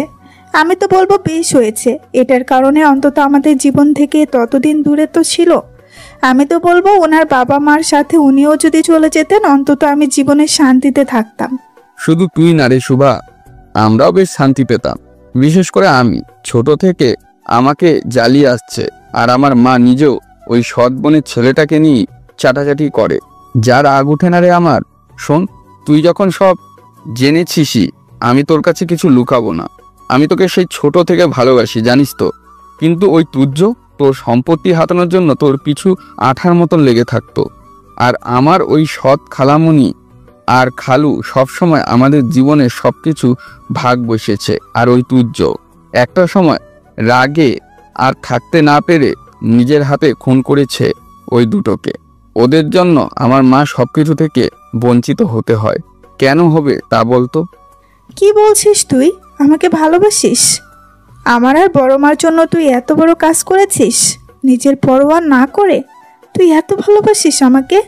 হ্যাঁ রে, অনেক ভালোবাসি তোকে, আমার জীবনের থেকেও বেশি। কিন্তু এখন তো আমি অন্য কারো হয়ে গেছি, আমার একটা সন্তান আছে। এখন কি আর আমাকে মেনে নিবি? খুব ভালো হতো তুই তুর্যকেও শেষ করে দিতি, তাহলে আজ তুর্যর জায়গায় তুই থাকতি, আর আমরা খুশি খুশি সংসার করতে পারতাম। কেন পারবি না শুভা? তুই বিবাহিত কি অবিবাহিত আমার তাতে কিচ্ছু যায় আসে না। তোর যে সন্তান আছে আমার তাতেও কিচ্ছু যায় আসে না। তুই তো দেখেছিস আমি তিলককে কত ভালোবাসি। তুই শুধু একটা বার বল তুই আমার সাথে থাকবি, আমি সব ব্যবস্থা করব। তুই সত্যি বলছিস? তুই আমাকে মুক্তি দিতে পারবি ওই তুর্যর হাত থেকে?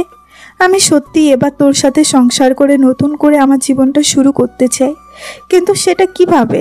তুর্য নামের এই রাহু কি আদৌ আমার জীবন থেকে যাবে? কেন যাবে না? আমি ওকে তার জীবন থেকে দূরে করব। এর আগের বার তো ওর গাড়ির ব্রেক ফেল করে দেওয়ার পরেও বেঁচে গেছে। এইবার নিজের হাতে ওকে মেরে তাহলেই ও আসবে না, আর আমরাও সুখেও থাকতে পারবো। সত্যি বলতে কি, আজ আমি দুনিয়াতে সবথেকে খুশি। তুই যে আমাকে এইটুকু বলেছিস, আমার মনটাও খুশিতে ভরে গেছে। আমরা এখন সংসার করব, তুই, আমি আর তিলক। কিন্তু তুই ওকে মারবি কিভাবে? কিভাবে আবার? গুলি করে, যেভাবে ওর বাবা মাকে মেরেছিলাম। তুই আর আমি একসাথে প্রতিশোধ নিব। তুইও তোর বাবার মৃত্যু প্রতিশোধ নিবি, আর আমিও শান্তি পাবো। একদম ঠিক বলেছিস, আর আমিও মুক্তি পাবো। তবে তার আগে একটা কাজ করতে হবে, আমাদের বিয়ে করে ফেলতে হবে।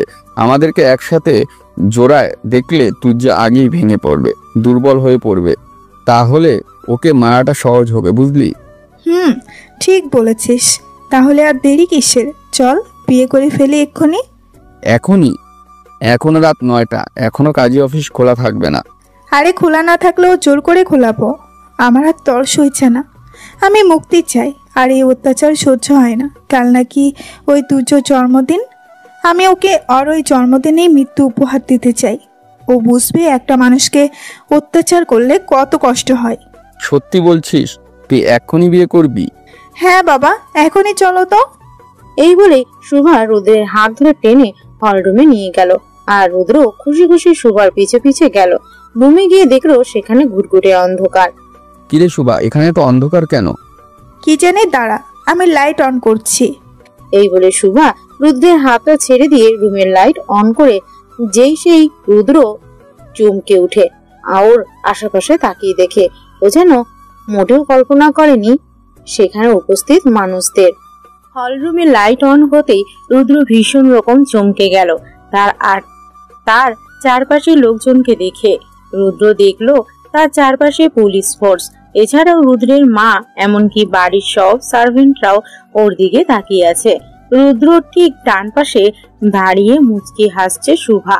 পুলিশদের দেখে রুদ্র একটা শুকনো ঢোক গিলল আর তোতলিয়ে বলল, শুভা, এইসব কি?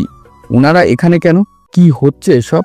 হঠাৎই পুলিশের একজন রুদ্রের কাছে এসে বলল, mister Rudra, you are under arrest. কি কি বলছেন এসব? কি করেছি আমি? আপনার বিরুদ্ধে 3টা খুনের অভিযোগ আর একটা অ্যাটেম্পট টু মার্ডারের অভিযোগ আছে। কি খুন? কিসের খুন? এই শুভা, তুই কিছু বলতো, আমি কিছুই বুঝছি না।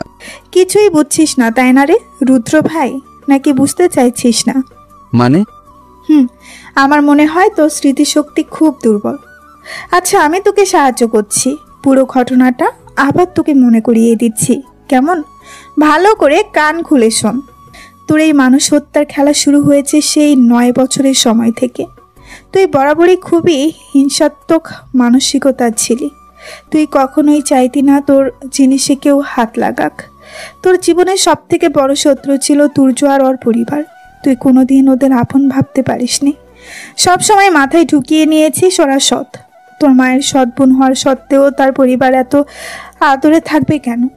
সব কিছুতেই সবাই তাকে বেশি অধিকার দেবে কেন? আর তারই ছেলে হয়ে পরিবারের আর সবার কাছে থেকেও বেশি ভালোবাসা পাবে কেন? এইটা তুই মোটেই হজম করতে পারতিস না। তারপর এলাম আমি, কোনো মতে তোর মাথায় এটা ঢুকিয়ে দেওয়া হলো আমাকে পেলে তুই সব কিছু পেয়ে যাবি আর তুর্য হেরে যাবে। কিন্তু তোর এই ভাবনায় জল ঢেলে গেল যখন তুই দেখলি আমি তোর থেকে তুর্যকে বেশি পছন্দ করি। তাই তোর ভেতরে হেরে যাওয়ার একটা ভয় হলো। এই জন্যই তুই প্ল্যান করলি তুর্যকে হারানোর। প্রথমেই নিজের হাতে তুর্যর বাবা মাকে মারলি, এতে উনি ভেঙে পড়ল। তারপর তোর মায়ের কাছে গিয়ে নিজের বয়সের দোহাই দিয়ে সিম্প্যাথি গেইন করলি।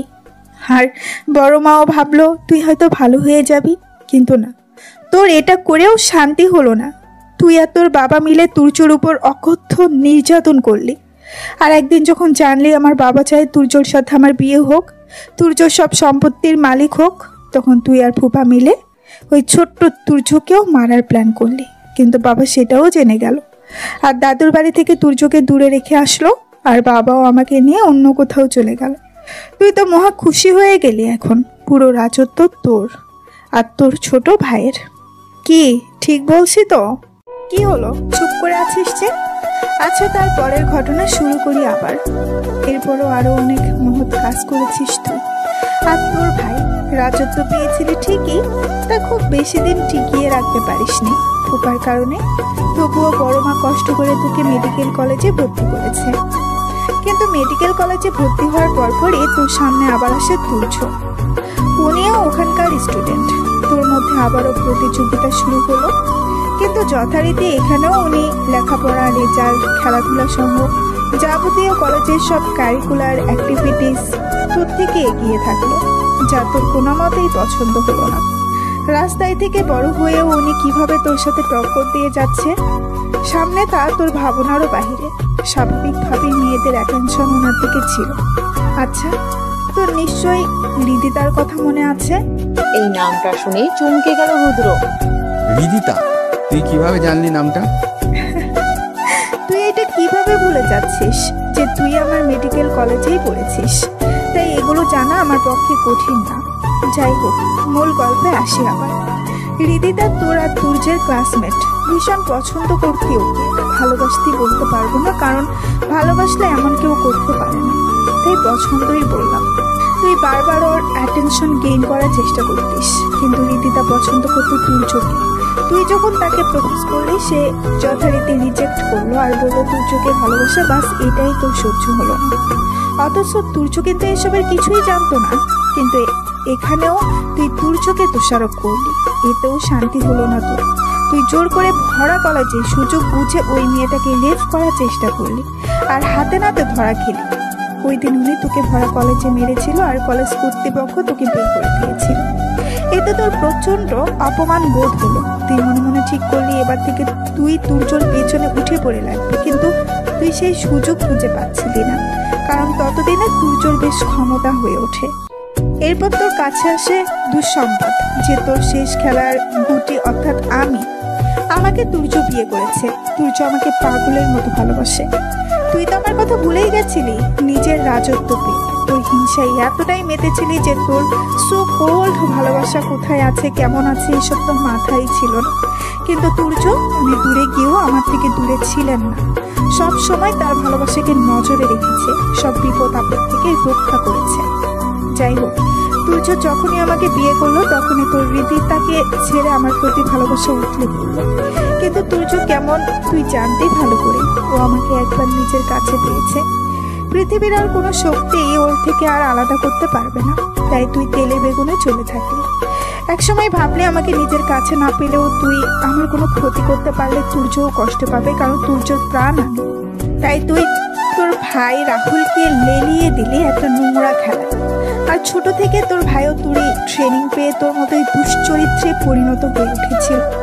তোর ভাই আর তুই সুযোগ পেলি ওই পার্টির দিন। ওই দিন তুর্য আমাকেও পার্টিতেই নিয়ে গেছিল, আর তুইও প্ল্যান করে তোর ভাই রাহুলকে পাঠালি। রাহুল সুযোগ বুঝে প্রথমে ওয়েটারকে দিয়ে টাকা খাটিয়ে আমার শাড়িতে জুস পেল। তারপর আমি যখন ওয়াশরুমে গেলাম, সুযোগ বুঝে আমায় বাজে ভিডিও করালো ওর ফোনে। কিন্তু এত কিছুর পরেও তুর্য ওকে ছোট ভাইয়ের চোখেই দেখেছে। ছোট ভাই হিসাবে ওকে শাসন করেছে, ওকে নিষেধ করেছে, কিন্তু তাও ও শুনেনি। ও মাঝরাতে আমাদের বাড়ি অবধি চলে আসে আর ওই ভিডিও নিয়ে ব্ল্যাকমেইল করা শুরু করে। পরে আমার সম্মানের কথা চিন্তা করে তোর ভাইয়ের প্রতি কঠোর হতে বাধ্য হয়। তুই কি ভাবছিস ওই দিন তোর ভাইকে তুর্য মেরেছিল? হ্যাঁ, তুর্য ওকে অনেক মেরেছিল, ওর কাছে থেকে ভিডিওটাও কেড়ে নিয়েছিল। কিন্তু এত কিছুর পরেও তুর্য ওকে প্রাণে মারেনি। যে তুর্য তার সুঘ্রাত থেকে কেউ খারাপ চোখে তাকালেও তার কাল হয়ে দাঁড়াতো, সেই তুর্য শুধুমাত্র তার ফুল মার কথা মনে করে মারেনি। কিন্তু তোর ভাইয়ের আত্মসম্মানে প্রচুর লাগে। আর তোর মতোই প্রতিশোধের আগুনে ও তুর্যর কাছ থেকে গানটা নিয়ে নিজের মাথায় শুট করলো। একটাবার ঠিক কতটা ডেসপারেট ছিল ও। তুর্য তবুও অনেক চেষ্টা করেছিল ওকে বাঁচানোর, কিন্তু শেষ রক্ষা হয়নি। এইখানেও তুই আমার তুর্যকেই দোষী সাব্যস্ত করলি। তোর মধ্যে প্রতিশোধের আগুন তাও তাও করতে থাকলো। আর এরই ফল ছিল সেই ভয়ঙ্কর দিন আমার বাবার মৃত্যু। তুই বাবাকে তুর্যর বিরুদ্ধে উস্কে দেওয়ার পরেও বাবার চোখ ওকে ঠিক চিনে নেই। বাবা এটাও জানতে পেরে যায় যে উনি তুরাগ। বাবা যেই দিন ওনাকে বাসায় ডাকলেন, ওনার আসার আগেই তুই গেছিলি ওখানে। আর বাবার মুখে তুই যখন জানিস যে বাবা ওকে জামাইয়ের সম্মান দিতে চাই, তুই আর সেটা মানতে পারলি না। নিজের হাতেই আমার বাবাকে খুন করলি আর ওখান থেকে লুকিয়ে পড়লি। আর এডিটিং কিছু ছবি নিয়ে আমার কাছে এসে আরো বড় খেলা করলি, আমাকে তুর্যর বিরুদ্ধে পাঠিয়ে দিলি। তুর্য মেরে ফেলার চেষ্টা করলি, যার কারণে 3টা বছর আমাদের এইভাবে আলাদা থাকতে হয়েছে। আমার তুর্যকে এত কষ্ট সহ্য করা লেগেছে, কিন্তু এত কিছুর পরেও তুর্য আবার তার ভালোবাসার কাছে ফিরে তুই ব্যর্থ হলি। এই হলো পুরো ঘটনা। কি আমি কোথাও এক বর্ণ ভুল করেছি? করলে ভুলটা ধরিয়ে দিও। এই শুভা এত কিছু জানলো কি করে? তুর্য বলেছে? না না, তুর্য তো ওকে জানানোর কথা না। তাহলে কি হলো, চুপ করে আছিস কেন? ভাবছিস আমার মতো একটা বোকাশোকা মেয়ে এত কিছু কিভাবে জানলো, তাই না? আসলে তোর পাপ কাজ করতে করতে একটা অভ্যাসে পরিণত হয়ে গেছে। তুই ভুলেই গেছিস যে পাপ আর মিথ্যা কোনোদিন চাপা থাকে না। আমরা মেয়েরা জানিস খুব অদ্ভুত, ভালোবাসার জন্য ক্ষেত্র বিশেষ সবকিছু মুখ বুঝে মেনে নেই, আবার ঠিক একই ভালোবাসার জন্য রক্তিম বর্ণ ধারণ করতে পারি। তুই এতদিন বুকার শুভ্রাকে দেখে তুই ভেবেছিস মেয়েরা অবলা, কিন্তু এখন আমি যা করতে যাব তা দেখে তুই বুঝতে পারবি যে মেয়েরা নিজের মানুষকে রক্ষা করতে ঠিক কত দূর যেতে পারে। এই বলেই রুদ্রের সামনে গিয়ে শটাং করে রুদ্রের গালে কষে একটা থাপ্পড় মারে। এই থাপ্পড়টা আমার খালু আর খালামণিকে মারার জন্য, এই থাপ্পড়টা আমার বাবাকে মারার জন্য, এই থাপ্পড়টা আমাদের 3টা বছর এইভাবে এত কষ্ট দেওয়ার জন্য। সুহার এমন ক্রমাগত থাপ্পড় রুদ্র কিছুটা নড়ে ওঠে, আর এরপরে আবার যেই থাপ্পড় দিতে চায় অমনি সুহার হাত আটকে নেয়। হাতটা ছাড় বলছি, আজকে আমি তোকে শেষই করে দিব। তোর এত বড় সাহস, তুই রুদ্রকে মেরেছিস? সূর্যের থেকে এসব ট্রেনিং নিয়েছিস তাই না? সব যখন জেনেই গেছিস, তোর সাথে ভালো ব্যবহার করে লাভ কি? তুই আমার খাড়া। বাকি কথা বলতে না বলতেই রুদ্রের গালে আরেকটা থাপ্পড় এসে পড়লো আর রুদ্রের হাতটা আলগা হয়ে গেল। রুদ্র গালে হাত দিয়ে বলল, মা। কি অবাক হচ্ছিস না যে কোনো দিনও তোর গায়ে হাত তুলিনি, সেই মা আজ তোকে মারলো? তবে আমার কি মনে হয় জানিস, আমি আজ যা করলাম তা যদি বহু আগে করতাম তাহলে এই এমন অসুখে উঠতে পারতি না। ঠিক, আমার লজ্জা করছে তোকে ছেলে বলতে। আমার তো এই জীবনটাই ভিতরে, যে সব ছেলে পেলের জন্য আমি শত অত্যাচার সহ্য করেও তোদের বাবার ঘর ছাড়িনি। তাদের মুখ পানে চেয়ে আমি আমার সোনার টুকরো ছেলেটাকে দূরে সরিয়ে দিয়েছি, আর তুই কি না ওই ফল দিলে আকার। আমি এমন সন্তান আমার গর্ভে ধারণ করেছি, আমার ভাবতেও লজ্জা লাগছে। এখন তোর আর মুখও দেখতে চায় না। আমি বুঝতে পেরেছি যে আমি কত বড় অন্যায় করেছি। ইন্সপেক্টর, নিয়ে যান এই খুনিটাকে, আমার সামনে থেকে নিয়ে যান। আমি আর এই মুখ এক মুহূর্ত দেখতে চাই না। কঠিন থেকে কঠিনতম শাস্তি দিন এই নর পশুটাকে। আরে যাও যাও, তোমার কাছ থেকে আমি এইটা আশাই করেছিলাম। তুমি তো সেই ছোট্ট থেকে নিজেরটা রাইখে পরেরটা নিয়ে চাটাচাটি করতে এসেছো। আর তুমি কি কষ্ট করছো, তোমার ভাগ্য ভালো যে তোমার বাবা তোমাকে পুষেছে, তোমার মতন একজন বোকা মানুষকে। আমার বাবা আরেকজনকে ঘরে আনলেই তো ভালো হতো, আমরা একসাথে প্ল্যান করে ভালো কিছু করতে পারতাম। তুমি থাকার কারণেই বুঝে শুনে কাজ করা লেগেছে। মাঝে মাঝে তো মন চাইতো মেরেই ফেলি তোমাকে। এই যে এখন তুমি তোমার পেটের ছেলেকে বিরোধিতা করছো, যখন জানো পুলিশ ধরেছে আমাকে ফাঁসি দিবে। তুমি তো মান নামে কলঙ্ক, তুমি কি মুখ দেখাবে? আমি তোমার মুখ দেখতে চাই না। রুদ্র, থাক বড় মা, তুমি ভেঙে পড়ো না। এর মতো মানুষের থেকে তুমি কি বা আশা করেছিলে? রুদ্র ভাই, তুমি বললে না একটু আগে তোমার ফাঁসির কথা? হ্যাঁ, এখন তোমার ফাঁসিই হবে। আর শোনো, যে মার সাথে এমন ব্যবহার করছো না, জাহান্নামের কষ্ট যদি একটু হলেও কম হয় তোমার, সেটা তোমার এই মায়ের জন্যই হবে। কবর? কিসের কবর? কিসের ফাঁসি? তোরা ফাঁসি দিবি আমাকে? কিভাবে? কোনো প্রমাণ আছে তোদের কাছে? কত বছর আগের কথা কিভাবে প্রমাণ করবি? হাসালে রুদ্র ভাই, এইখানে পুলিশ এসেছে কি কোনো প্রমাণ না জেনেই? আর একটু আমাকে কি কি বলেছো একটু মনে করে দেখো তো। সেগুলো যে সব আমি রেকর্ড করে নিয়েছি রুদ্র ভাই। আহারে, তুমি তো নিজের মুখে নিজের পাপ স্বীকার করেছো। আর তাছাড়াও আমি এতক্ষণ যত কথা বললাম সবই প্রমাণের ভিত্তিতেই বলেছি। আমি নিজে জোগাড় করেছি প্রমাণ। তুমি আর তোমার ভাই যখন ওই অন্যায় কাজগুলো করেছো, তুমি তো ভুলেই গেছো যে সেসব জায়গায় সিসি ক্যামেরা আছে। আসলে প্রতিশোধের আগুনে জ্বলছিল তো, তাই আগে পিছু কিছুই চিন্তা করনি। আশা করছি মিস্টার রুদ্র ব্যাপারটা এখন ক্লিয়ার। মিস্টার রুদ্র, আমরা আর আপনাকে সময় দিতে পারবো না। কনস্টেবল, হ্যান্ডকাপ করাও একে। কয়েকজন কনস্টেবল এসে রুদ্রের হাতে হ্যান্ডকাপ পরিয়ে দিয়ে নিয়ে যেতে নিল। না না, আমি কিচ্ছু করিনি। মা, তুমি তোমার পেটের সন্তানকে বাঁচাবে না? মা, পর কখনো আপন হয় না। মা, আমি কিছুই করিনি। রুদ্রের মুখে এমন কথা শুনে মিসেস রাহেলা আর নিজেকে আটকাতে পারলেন না। একটু আগে বলা রুদ্রের কথাগুলো যেন সূর্যের মতো আটকে আসছে।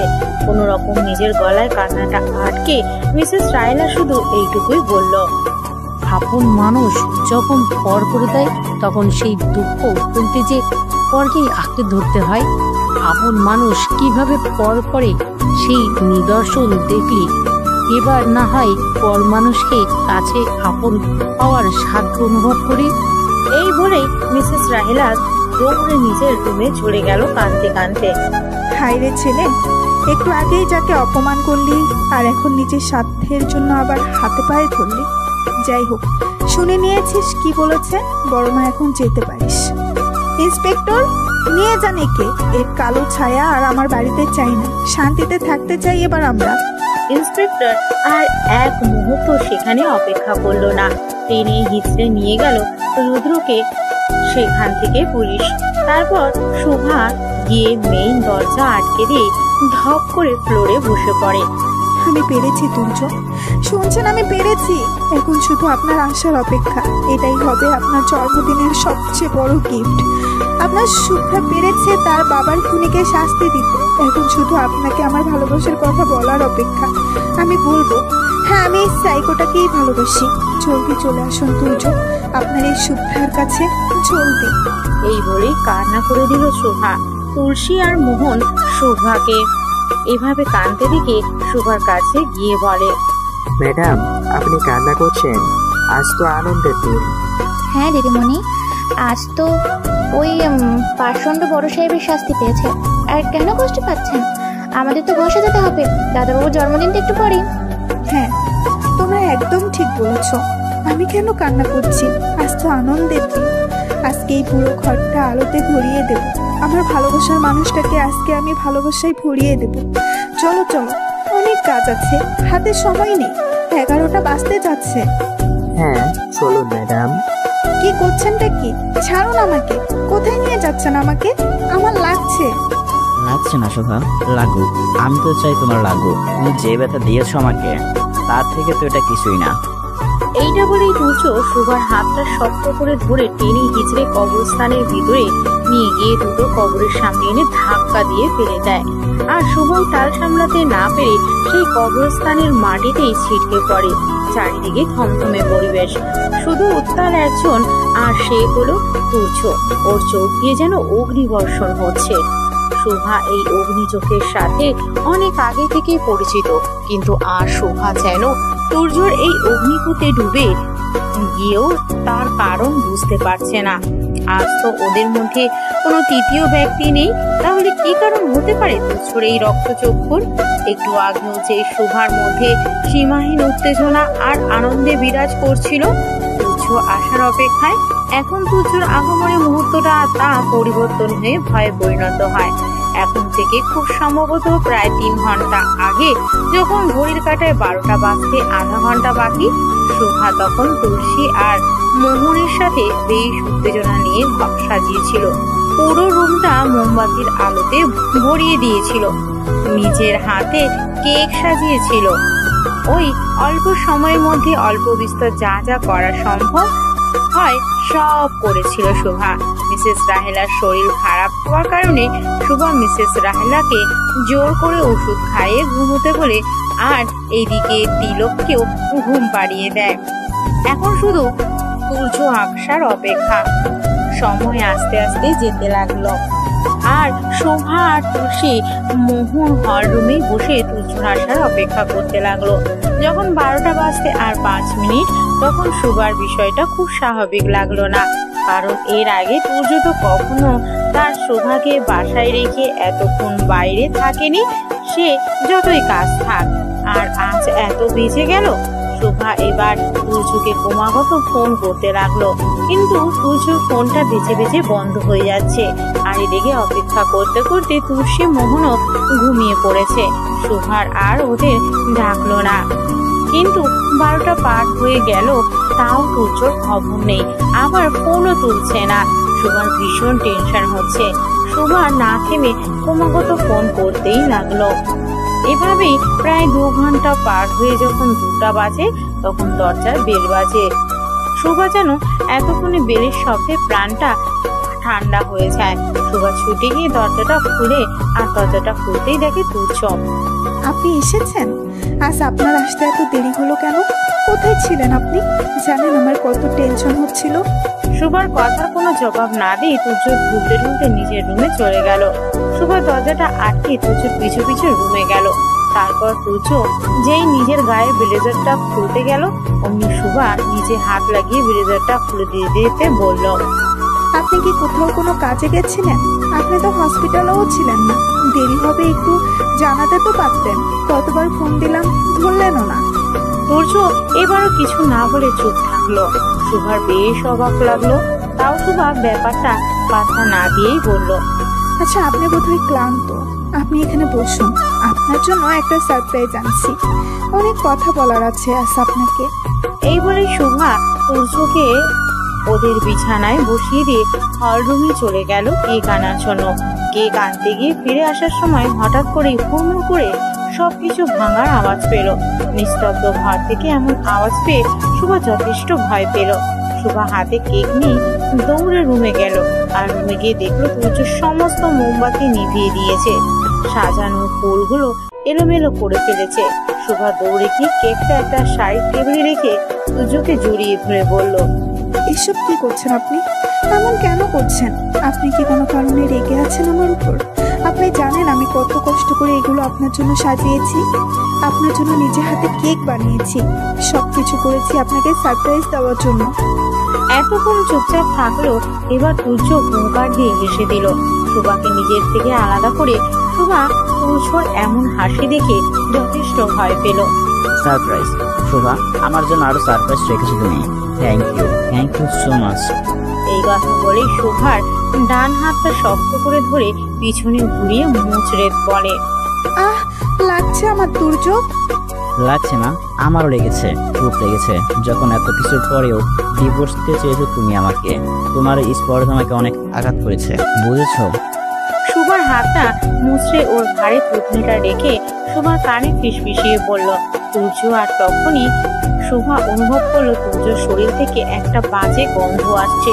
শুভার আর বুঝতে বাকি রইল না যে কেন তুর্য এভাবে ঢুলছিল। কিসের ডিভোর্স? কি বলছেন এসব? আর আপনি ড্রিঙ্কস করেছেন, এমন অসভ্য তো আপনার ছিল না, এর আগে কখনো করেননি। তাহলে আজ কি এমন দরকার হলো যে আপনি ড্রিঙ্কস করেছেন? হ্যাঁ, এর আগে খেতাম না, আজ খেয়েছি, আমার ইচ্ছা। আর তাছাড়া আমি যাই করি তোমার তাতে কিছু যায় আসার কথা না যে আমাকে ছেড়ে চলে যাবে। তার আবার আমার প্রতি এত টান, ব্যাপারটা নাটকীয় না? কে ছেড়ে যাবে? আমি কেন আপনাকে ছেড়ে যাব? আমি তো আপনাকে ভালোবাসি। আজ আমি আপনাকে আমার সব মনের কথা বলবো, এটাই আপনার সারপ্রাইজ। বাকি কথা বলার আগে তুর্য নিজের শরীরে পুরো শক্তি দিয়ে শুভার গালে একটা কষে থাপ্পড় মারে। আর শুভা টাল সামলাতে না পেরে দেওয়ালের সাথে ধাক্কা খেয়ে ওর কপালটা সামান্য কেটে যায়। শুভা নিজের গালে হাত দিয়ে কান্না ভরা আর ভয়ার্থ চোখে তুর্যর দিকে তাকায়, কিন্তু আজ যেন শুভার সে চাহনি আর কপালের রক্ত তুর্য রাখে টলাতেও পারছে না। ওয়ার্নিং দিছিলাম শুভা, আর যাই করো আমার সাথে মিথ্যে বলো না। আরে এর থেকে তো ভালো ছিল তুমি আমাকে ভালোবাসার কথা না বলতে। আমি জোর করে যেভাবে থাকছিলাম সেভাবে থাকতাম। কেন ভালোবাসার অভিনয় করলে আমার সাথে? কেন ছড়ানো করলে আমার থেকে মুক্তি পাওয়ার জন্য? Answer me damn it. শুভার কাছে গিয়ে শুভার বাহুগুলো শক্ত করে ধরে ঝাঁকিয়ে বলল, দেখুন, আপনার কোথাও ভুল বোঝাবুঝি হয়েছে। আমি আপনাকে সবটা বলছি, তার আগে আপনি একটু শান্ত হন। আপনার নেশা হয়ে গেছে, আপনি এখন আপনার সেন্সে নেই। এইটুকু বসুন, আমি আপনার জন্য লেবু জল আনছি। এই বলে শুভা তুর্যর থেকে নিজেকে আলগা করে যেই জল আনতে যেতে যায়, অমনি তুর্য আবারও শুভার কৌচি শক্ত করে ধরে মুচড়ে দিয়ে পিছনে ঘুরে দেয়। এতক্ষণ শুভা চুপ করে থাকলেও এবার ব্যথায় কুকুরে কেঁদে দেয়। আহ মাগো, আপনার দুটো পায়ে ধরি, আমার হাতটা ছাড়ুন, খুব ব্যথা লাগছে। শুনুন, আমি বুঝতে পারছি আপনাকে ভুল বোঝানো হয়েছে, এসব কিছুই না। আপনার শুভ্রা আপনাকে ভালোবাসে, খুব ভালোবাসে। ভালোবাসো তাই না? ভালোবাসার মানে বোঝো তুমি? ভালোবাসার মানে বুঝলে নিজের স্বামীকে কেউ মারার অনুমতি দেয়? আগে বুঝতো না ভেবে, এর নাম বুঝি ভালোবাসা? বোঝো কতটা কষ্ট হয়েছিল আমার? 7টা মাস আমি বিছানা থেকে নামতে পারিনি। বোন fracture, rib fracture, shoulder fracture, blood বোন ফ্র্যাকচার, এমন কোথাও ছিল না যেখানে আঘাত পাইনি। এমনকি আমার নিজের চেহারাটাও হারিয়ে ফেলি। আর তার চেয়েও বড় আঘাত পেয়েছি আমার এই হৃদয়ে। অনুভব করতে পারবে কখন আমার সেই কঠিন দিনগুলো? পারবে না। কম সময় লাগেনি আমার এই শরীর মানসিক পরিস্থিতি ঠিক করতে, তবুও আমি চুপ থেকেছি। হাসি মুখে তোমার সেই আঘাতকে বরণ করে নিয়েছি। তুমি কিন্তু আমার খোঁজ নিতে আসোনি। ও আসবেই বা কিভাবে? তুমি তো জেনেছিলে আমি মৃত। হ্যাঁ, তবুও তোমাকে পাগলের মতো ভালোবেসেছি, আর এখনো বাসি। আর তুমি কি দিয়েছো আমাকে বলো? মানলাম আমি তোমাকে জোর করে তুলে এনেছিলাম, তোমার গায়ে কয়েকবার হাতও তুলেছিলাম, কিন্তু আমার ভালোবাসা কি কোনো কমতি রেখেছিলাম? আমি মানতে পারতাম না আমার ভালোবাসার মানুষকে কেউ পূর্ণজোরে দেখুক। আমি আমার ভালোবাসা কারোর সাথে ভাগ করতে চাইতাম না, তাই আমি ওইসব পাগলামি করে ফেলতাম। কিন্তু আমি বা কি করতাম? আমি তো নিজেকে আটকাতে পারতাম না। ওই যে তুমি বলো না সাইকো, হ্যাঁ আমি সাইকো। দুনিয়ায় একমাত্র এই একটা জিনিসকে কারোর সাথে আমি ভাগ করতে পারতাম না। মনে হতো তোমার পুরোটা আমার, একান্তই আমার। আমি তোমার জন্য সাইকো ছিলাম। আঘাত দিতাম, সে আঘাত আমি তো আবার তাতে ওষুধ দিতাম।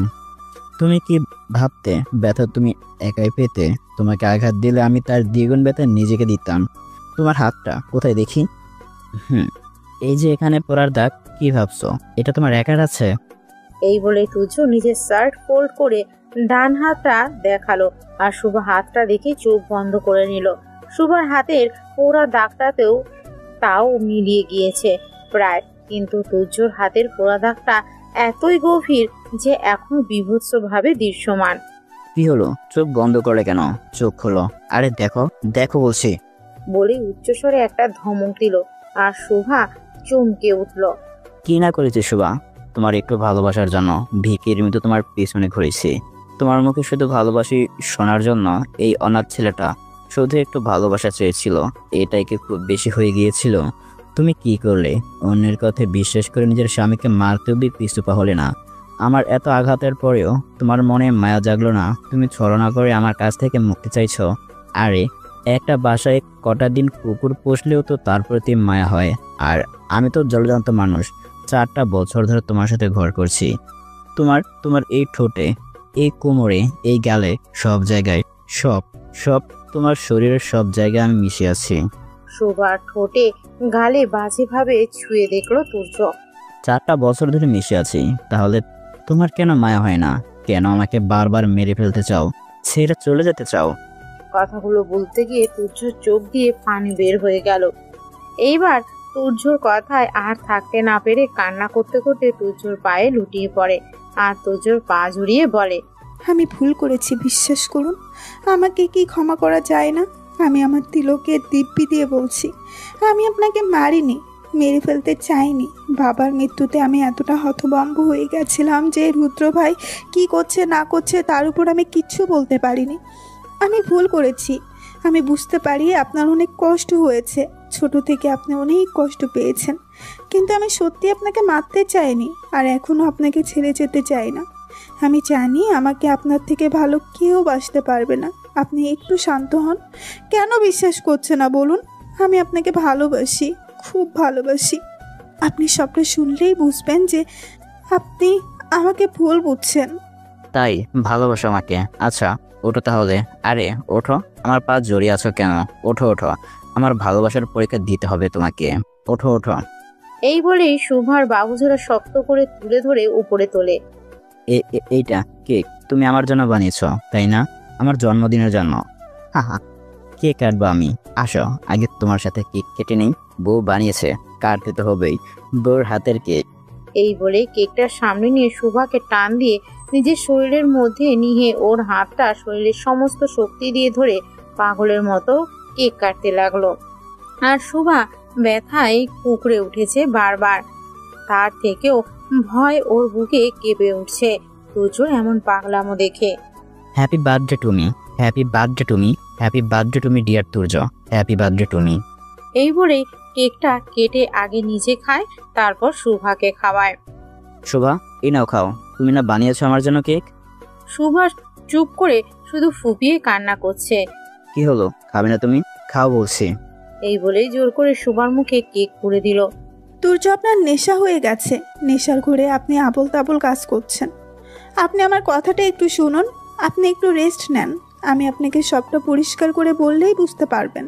শোভা কাঁপা কাঁপা কণ্ঠে বলল তুর্যকে। আরে বউ বসো আমার কাছে। নেশা? হ্যাঁ নেশা তো আমার হয়েছে, তোমার ভালোবাসার নেশা। কিন্তু তুমি জানো তো, তুমি যেভাবে আমার বার্থডে কেক বানিয়ে সেলিব্রেট করলে, ঠিক একইভাবে 23 বছর আগে আমার বাবা মাও করেছিল। তারপরে আমার চোখের সামনে ওই রুদ্র আমার বাবা আর মাকে গুলি করে মেরে ফেললো। তুমিও আমাকে একইভাবে এখন আবার মারতে চাইছো তো? কিন্তু এটা তো গুলি না, এটা কেক। কেক দিয়ে কি মারা যায়? হতে পারে, তুমি তো বিষ মিশিয়েছ। কিন্তু এটা তো তুমি খেয়ে ফেললে। শোভা এবার হু হু করে কান্না করে তুর্যকে জড়িয়ে ধরে। ব্যাস চুপ করুন তুর্য, এইবার অন্তত চুপ করুন। আমি আপনাকে কেন মারবো? আমি আপনাকে খুব ভালোবাসি তুর্য, খুব। তাহলে ওই সিসিটিভি? ওসব মিথ্যা। আমি রুদ্রের সাথে অভিনয় করেছি। আমি কেন আপনাকে ছেড়ে যাব বলুন? আমি আপনাকে খুব ভালোবাসি। এবার তুর্য শুভাকে নিজের থেকে আলাদা করে বলল, তুমি আমাকে সত্যি ভালোবাসো? হ্যাঁ হ্যাঁ বাসি।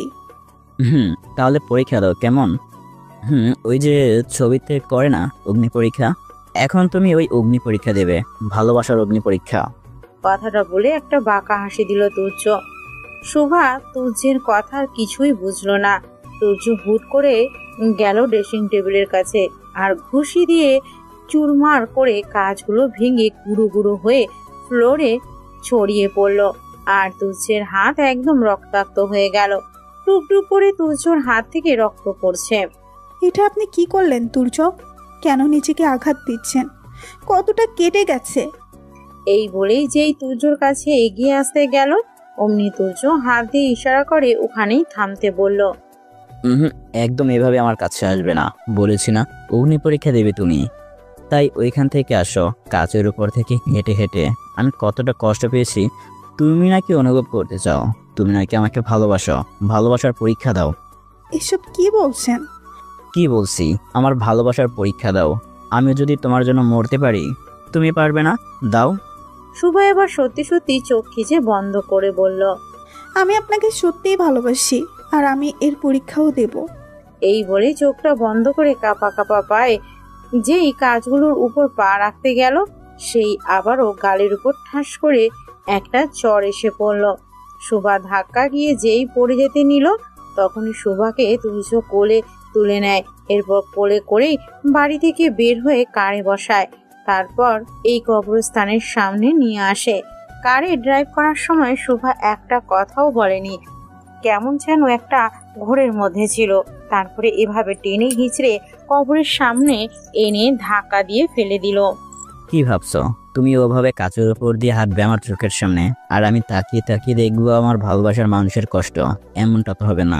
আমি না অনেক চিন্তা করলাম, বুঝেছো? এসব করে কিছুই হবে না। মন থেকে কখনো তুমি আমাকে ভালোবাসতেই পারবে না। তাই তো তুমি আমার কাছে মুক্তি চাও। আমি যে বেঁচে থাকতে তোমাকে মুক্তি দিতে পারবো না, এই জন্য আমি তোমাকে এখানে এনেছি। দেখো তো, বুঝতে পারছো যে এইটা কবরস্থান, আর যে কবর দুটোর সামনে তুমি বসে আছো, এটা মা আর বাবার কবর।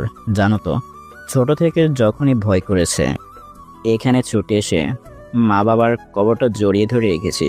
যখনই আমার মন খুব খারাপ থেকেছে, বাবা মার কাছে ছুটে চলে এসেছি। যখনই তোমার কথা, আমার ভালোবাসার কথা বলতে মন চাইছে, এখানে এসে আমার বাবা আর মায়ের কাছে শেয়ার করেছি। পৃথিবীর জীবিত মানুষগুলো কখনো আমার মনের কথা, দুঃখ, কষ্ট কখনো জানতে চায়নি। অনেক কষ্ট দিয়েছে, কিন্তু আমার মা আর বাবা কোনোদিন আমাকে কষ্ট দেয়নি, সব সময় আমাকে কাছে টেনে নিয়েছে। জানো, পৃথিবীতে একমাত্র জীবিত মানুষগুলোর মধ্যে একমাত্র তোমার কাছে আমি ভালোবাসা চেয়েছি, একটু সুখ চেয়েছি, সেটাও জোরকের পাওয়ার লেগেছে আমার। মন প্রাণ উজাড় করে আমি তোমাকে ভালোবেসেছি, অনেক চেয়েছি। জানো, কবে তুমি ইচ্ছে করে আমার কাছে আসবে, আমার আলিঙ্গন করে ভালোবাসায় ভরিয়ে দেবে, কিন্তু তোমার কাছ থেকে তা কখনোই পাইনি। জানো, এত কিছুর পরেও আমি আবার আশায় ঘর বেঁধেছিলাম যখন আমি আমার তিলককে দেখলাম, তোমার আমার প্রতি করা কেয়ারগুলোকে দেখলাম। ভাবলাম এবার হয়তো তুমি আমাকে বুঝেছ, আমার একটা ছোট সংসার হবে। কিন্তু আজ সকালে যখন ওই দৃশ্য দেখলাম, পৃথিবীর সবচেয়ে অসহায় আমি। আপনি সবটা ভুল দেখেছেন তুর্য। হুশ, আমার কথাটা আগে শোনো। আমি তোমাকে বলেছিলাম না, ভালো তো সবাই বাসে, কিন্তু যারা ভালোবাসার জন্য সাইকো হয় তারা মৃত্যুকে হার মানায় ভালোবাসার কাছে। হাসতে হাসতে ভালোবাসার মানুষের জন্য প্রাণ দিতে পারে। আজ আমি তাই করব। কি কি কি করবেন আপনি?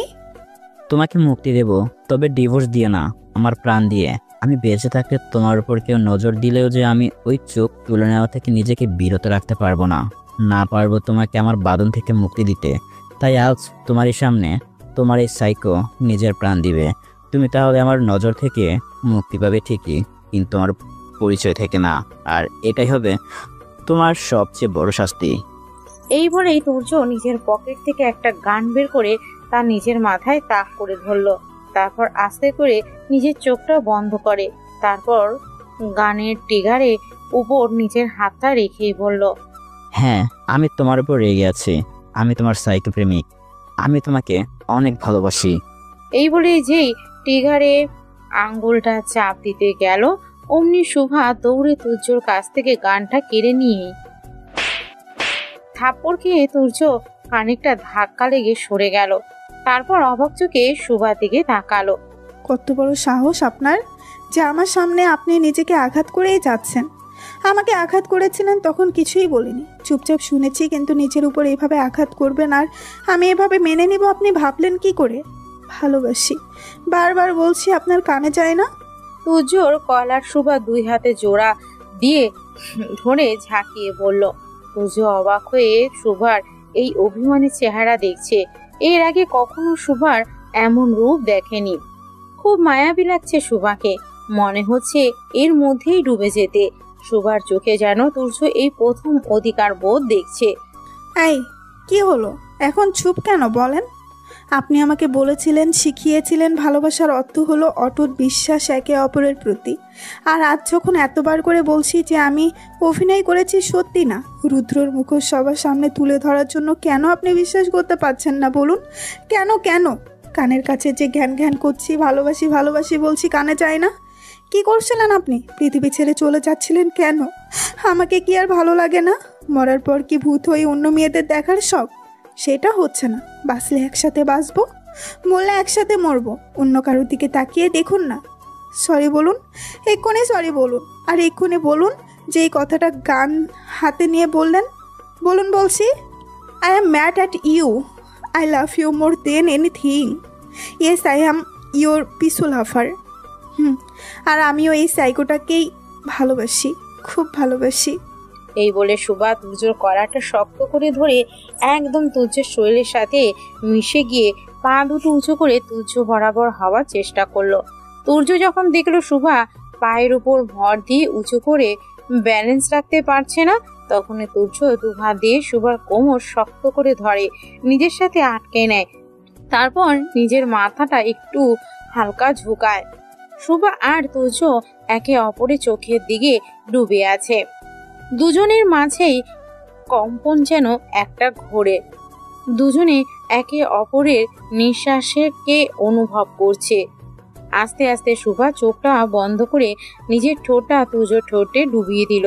আর তুর্য পরম আবেশে ভালোবাসার স্বাদ নিতে লাগলো। প্রায় 5 মিনিট এভাবে থাকার পর দুজন দুজনকে ছাড়লো। দুজনেরই নিঃশ্বাস গাঢ়ভাবে পড়ছে। কেমন একটা ঘোর ভালোবাসার ঘোর দুজনের মধ্যে।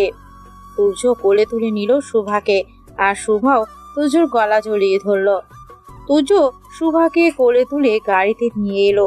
তারপর পুরো ড্রাইভের সময়টুকু ছিল দুজনের মধ্যে দারুণ নীরবতা। নীরবতায় যেন দুজনের মধ্যে ভালোবাসার উত্তেজনার স্ফোরণ ঘটাচ্ছে। বাড়ি পৌঁছে তুর্য গাড়ির গেট খুলল।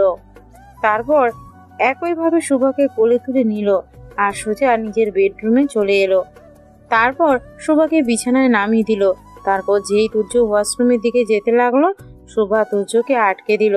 তারপর চুপচাপ ড্রয়ার থেকে ফার্স্ট এইড বক্স এনে তুর্যর কাটা হাতে ব্যান্ডেজ করে দিল।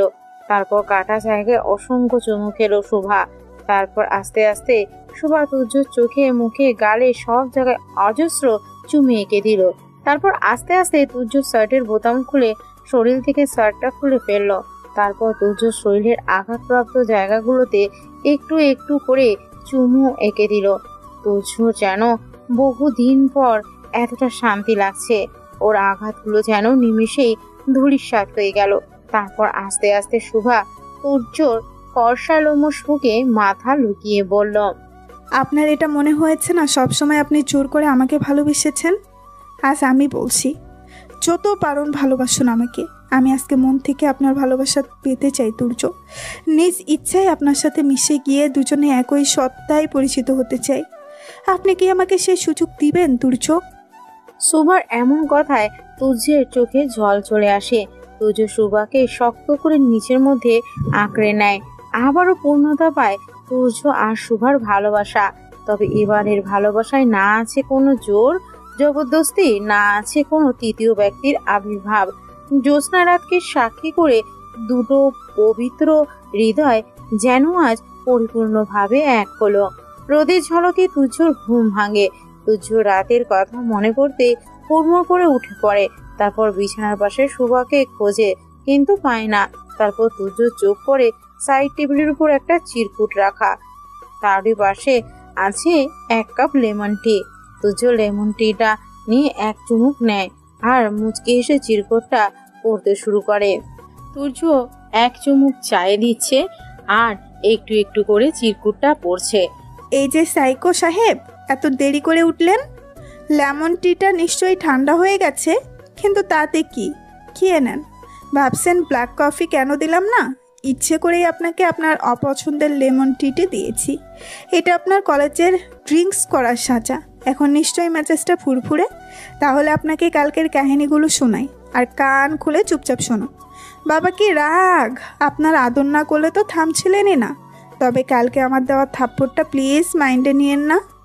জোশে আইসে মিস্টেক হয়ে গেছে, কিন্তু ওটা না করলেও ওতে থামছিলেন না। যাই হোক, শুনুন, কাল সকালে শুভা রুদ্রের অন্যায়গুলো কিভাবে ধরেছে, কিভাবে রুদ্রের অন্যায়ের শাস্তি দিল, কেন বা ডিভোর্সের কথা বলেছিল, সবটা খুলে বলল চিরকুটে তুজ্জকে। তুজ্জ যেন বিশ্বাসই করতে পারছে না শুভা এমন কাজ করেছে। বাবা, আমার বউটা এত বড় ডিকেটিভ হলো কবে থেকে? আর আমি কিনা আমার বউকে ভুল বুঝেছি। ছি, আজ সত্যি আমি যে আমার শোভার বর, এটা ভেবে নিজেকে গর্ববোধ হচ্ছে। এই বলেই আবারও চিরকুটের দিকে তাকিয়ে পড়তে লাগলো। হয়েছে হয়েছে, আর এত গর্ববোধ করা লাগবে না। আপনার থেকেও বুদ্ধিগুলো নিজের মাথায় সাপ্লাই করেছে। যাই হোক, আজ আপনার জন্মদিন। শুধু জন্মদিনই নয়, আজ আপনার আমার জীবনে আবার নতুন করে পথ চলা শুরু, হাতে হাত ধরে।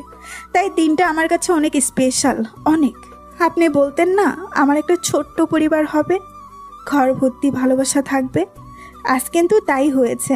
মায়ের ছায়া হয়ে আপনার ফুলমা আছে, আপনার দেখাশোনা আর আপনার সাইকোসিক সহ্য করার জন্য আপনার এই বউ আছে, আর আপনাকে পিতৃত্বের স্বাদ দেওয়ার জন্য আপনার রাজকন্যা আছে।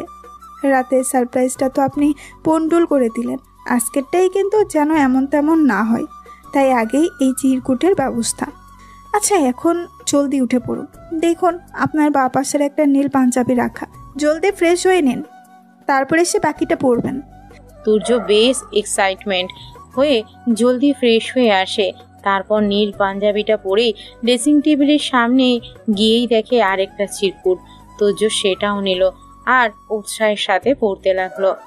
এই যে হ্যান্ডসাম, পাশে রাখা কাজলটা নিয়ে আগে ঘাড়ের কোণে কালো টিপ দেন।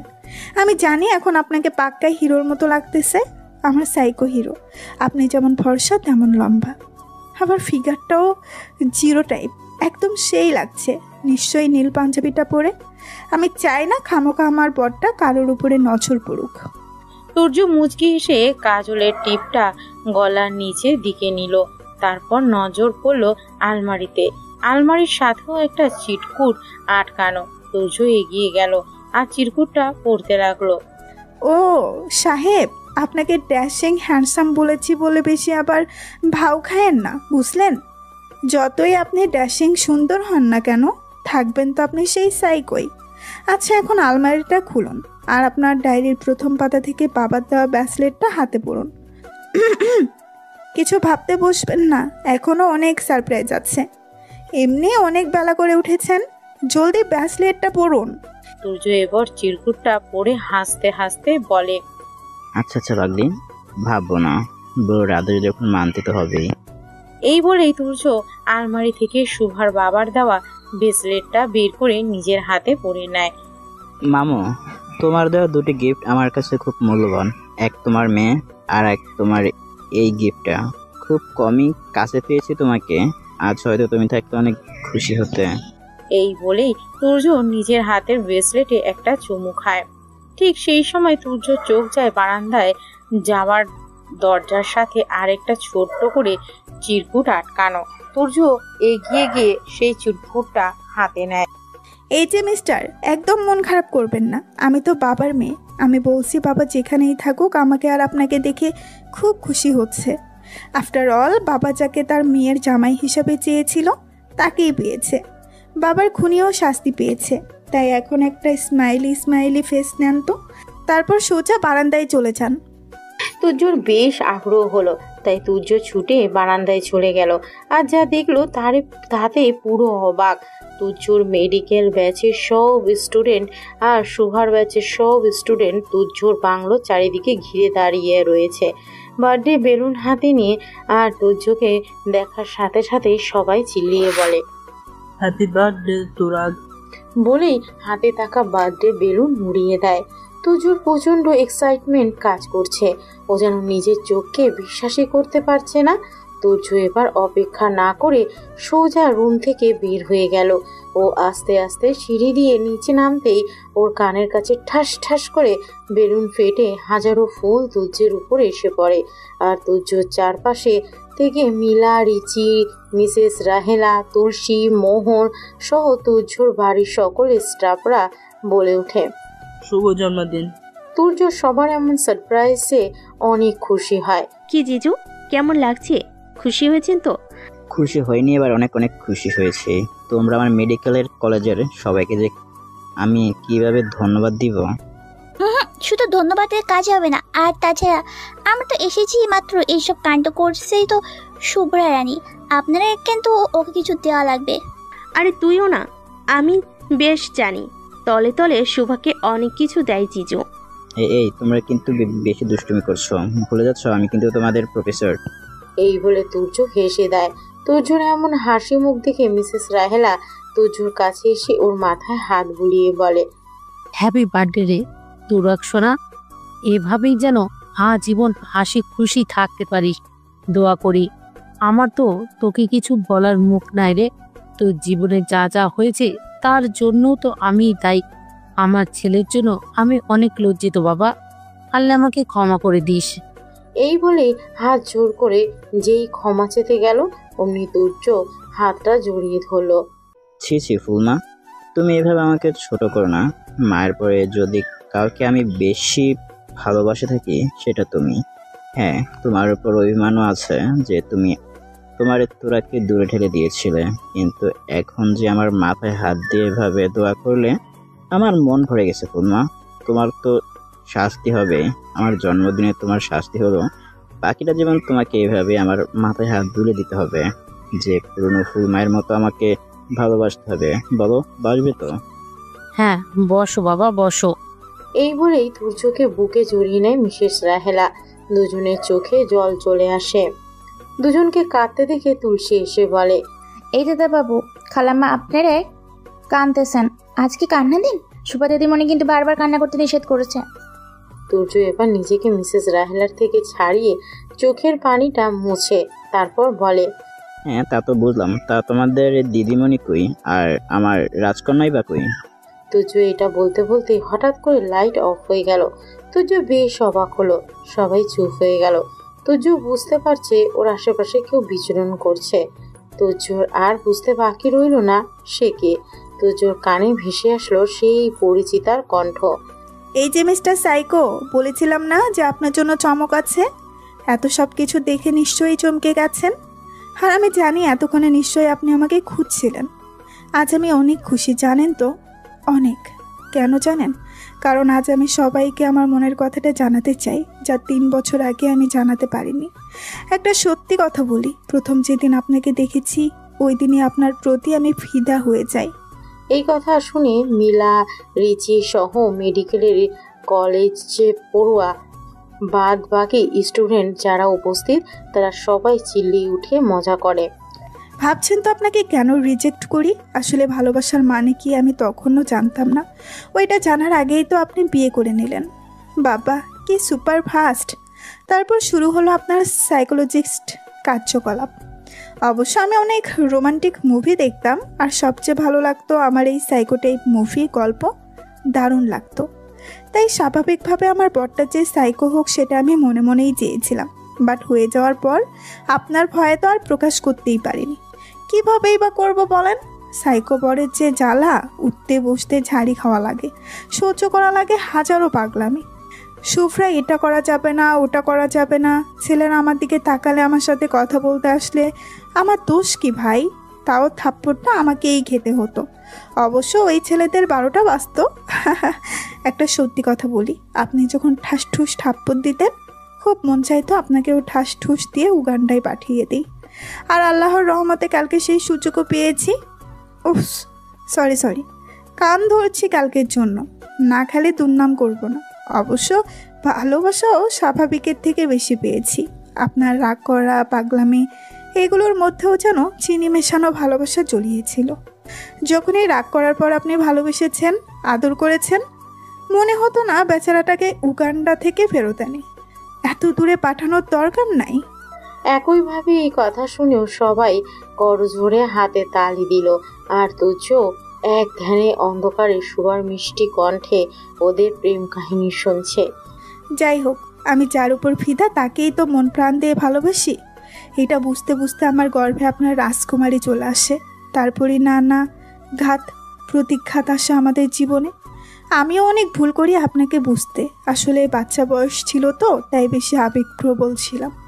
যাই হোক, লাভ স্টোরিতে যদি ভিলেন না থাকে, টুইস্ট না থাকে, তাহলে চলে? এই টুইস্টের কারণে আমাদের জীবন থেকে 3 বছর ফাও যায়। আপনি হয়ে গেছিলেন দেবদাস, আর আমি হয়ে গেছিলাম দেবদাসী। তারপর দেবদাস চিন্তা করলো দেবদাসীকে বোকা দেবদাস না আগাইলে ভুল বোঝাবুঝি আর যাবেই না। তাই দেবদাস আবারও সাইকো রূপে এন্ট্রি নিল দেবদাসীর জীবনে। আর দেবদাসীকে বুঝাতে শেখালো ভালোবাসার মূল ভিত্তি হলো বিশ্বাস। অনেস্টলি বলছি, আপনার ওই কথাগুলো শুনে আপনার উপর দ্বিতীয় দফায় ক্রাশ খাইছিলাম, তবে এবার বর হিসাবেই বুঝে শুনে ক্রাশ খাইছি। আপনার এই কথাগুলো আপনার এই বোকা দেবদাসীকে ডিটেকটিভ দেবদাসী বানিয়ে দেয়। তারপর শুরু হলো দেবদাসীর পরিশ্রম।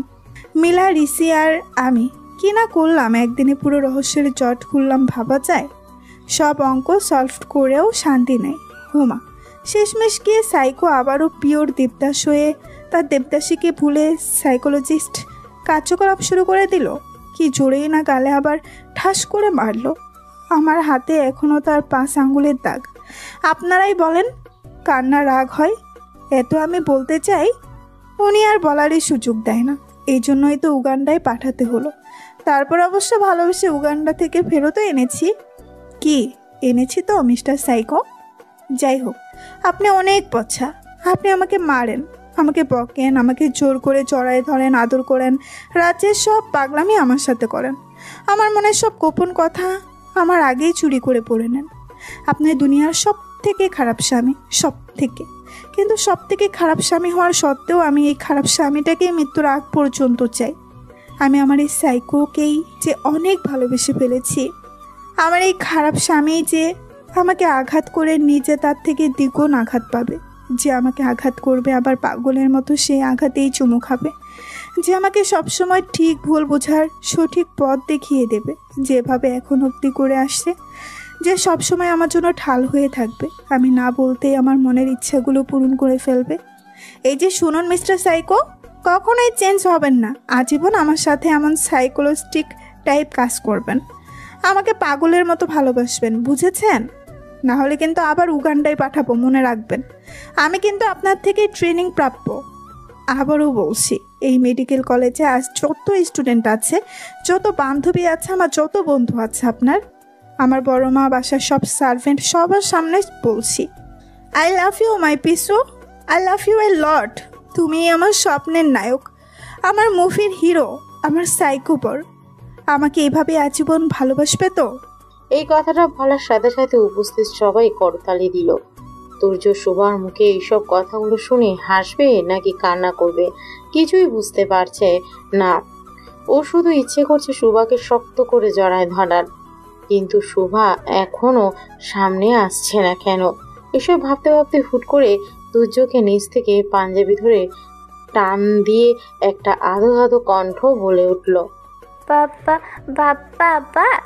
তুর্যর এই ডাকটা শুনে প্রাণ ভরে গেল। তুর্য নিচে তাকিয়ে দেখলো ও রাজকুমারী সত্যি আজ রাজকুমারীর মতো সেজেছে। কি নিষ্পাপ সরল চাহনি, কাজল কালো চোখে তুর্যর দিকে তাকিয়ে খিলখিল করে হেসে বলছে, বাবা বাবা। এত কম সময়ে যে তিলক বাবা ডাকটা শিখে যাবে তুর্য তা কল্পনাও করতে পারেনি। তুর্য আর চোখে জল ধরে রাখতে পারলো না। কাঁদো কাঁদো চোখে সাথে সাথে তিলককে কোলে নিয়ে ওর গালে চুমু, অসংখ্য চুমু এঁকে দেয়। আমার রাজকুমারী আমাকে বাবা বলেছে। কি বললি শোনা আমার? বল মা। এরই মধ্যে হুট করে চারিদিকে লাইট অন হয়ে যায় আর তুর্যর চোখে পড়ে সামনে। তুর্যর চোখ সামনে আটকে যায়। শাড়িতে শুভা কি অসম্ভব মায়াবী লাগছে। টুকটুকে ফর্সা শরীরে ময়ূরকণ্ঠী শাড়ি, চোখে গাঢ় কাজল, ঠোঁটে হালকা লিপস্টিক, হাতে চুড়ি। তুর্যর চোখ যেন একদম শুভার উপর আটকে গেছে। वादा है मेरा अब दिल है तेरा कभी जिंदगी में ना माउस होगा। শুভা গানটা গেতে গেতে তুর্যর কাছে চলে গেল। তারপর আস্তে আস্তে তুর্যর পায়ে ছুঁয়ে সালাম করতে গেল। অমনি তুর্য শুভার বাহুজোড়া ধরে নিয়ে শুভার গানের প্রত্যুত্তরে তুর্যও গাইল। গানটা গেয়েই তুর্য শুভার কপালে একটা গভীরভাবে চুমু এঁকে দিয়েই শুভাকে নিজের সাথে একদম শক্ত করে জড়িয়ে ধরল। উপস্থিত সবাই তুর্য আর শুভাকে এইভাবে দেখে চোখে পানি চলে এলো। চারিপাশের সবাই করতালিতে ভরিয়ে দিল। আর তুর্য শুভাকে জড়িয়ে ধরে বলল, তুমি সত্যি আমাকে পূর্ণ করেছো শোভা, আমার পরিবারকে পূর্ণ করেছ। আজ আল্লাহর কাছে আমার আর চাওয়ার কিছুই নেই বউ। অনেক ভালোবাসি বউ আমি তোমাকে। একদম চিন্তা করো না বউ, তোমার এই বরটা আজীবন তোমার ভালোবাসায় এমন সাইকো হয়ে থাকবে। আজীবন তোমাকে এইভাবে পাগলের মতো ভালোবাসি যাবে। মৃত্যু ছাড়া কোনো কিছু তোমাকে আমার থেকে আলাদা করতে পারবে না। আর যদি কখনো বেশি পাগলামো করে ফেলি তাহলে না হয় মাঝে মাঝে উগান্ডায় পাঠিয়ে দিও। এই কথা শুনে শোভা হেসে ফেলল। আর তুর্য হেসে আবারও তিলক আর শোভাকে বুকে জড়িয়ে নিল। সমাপ্ত।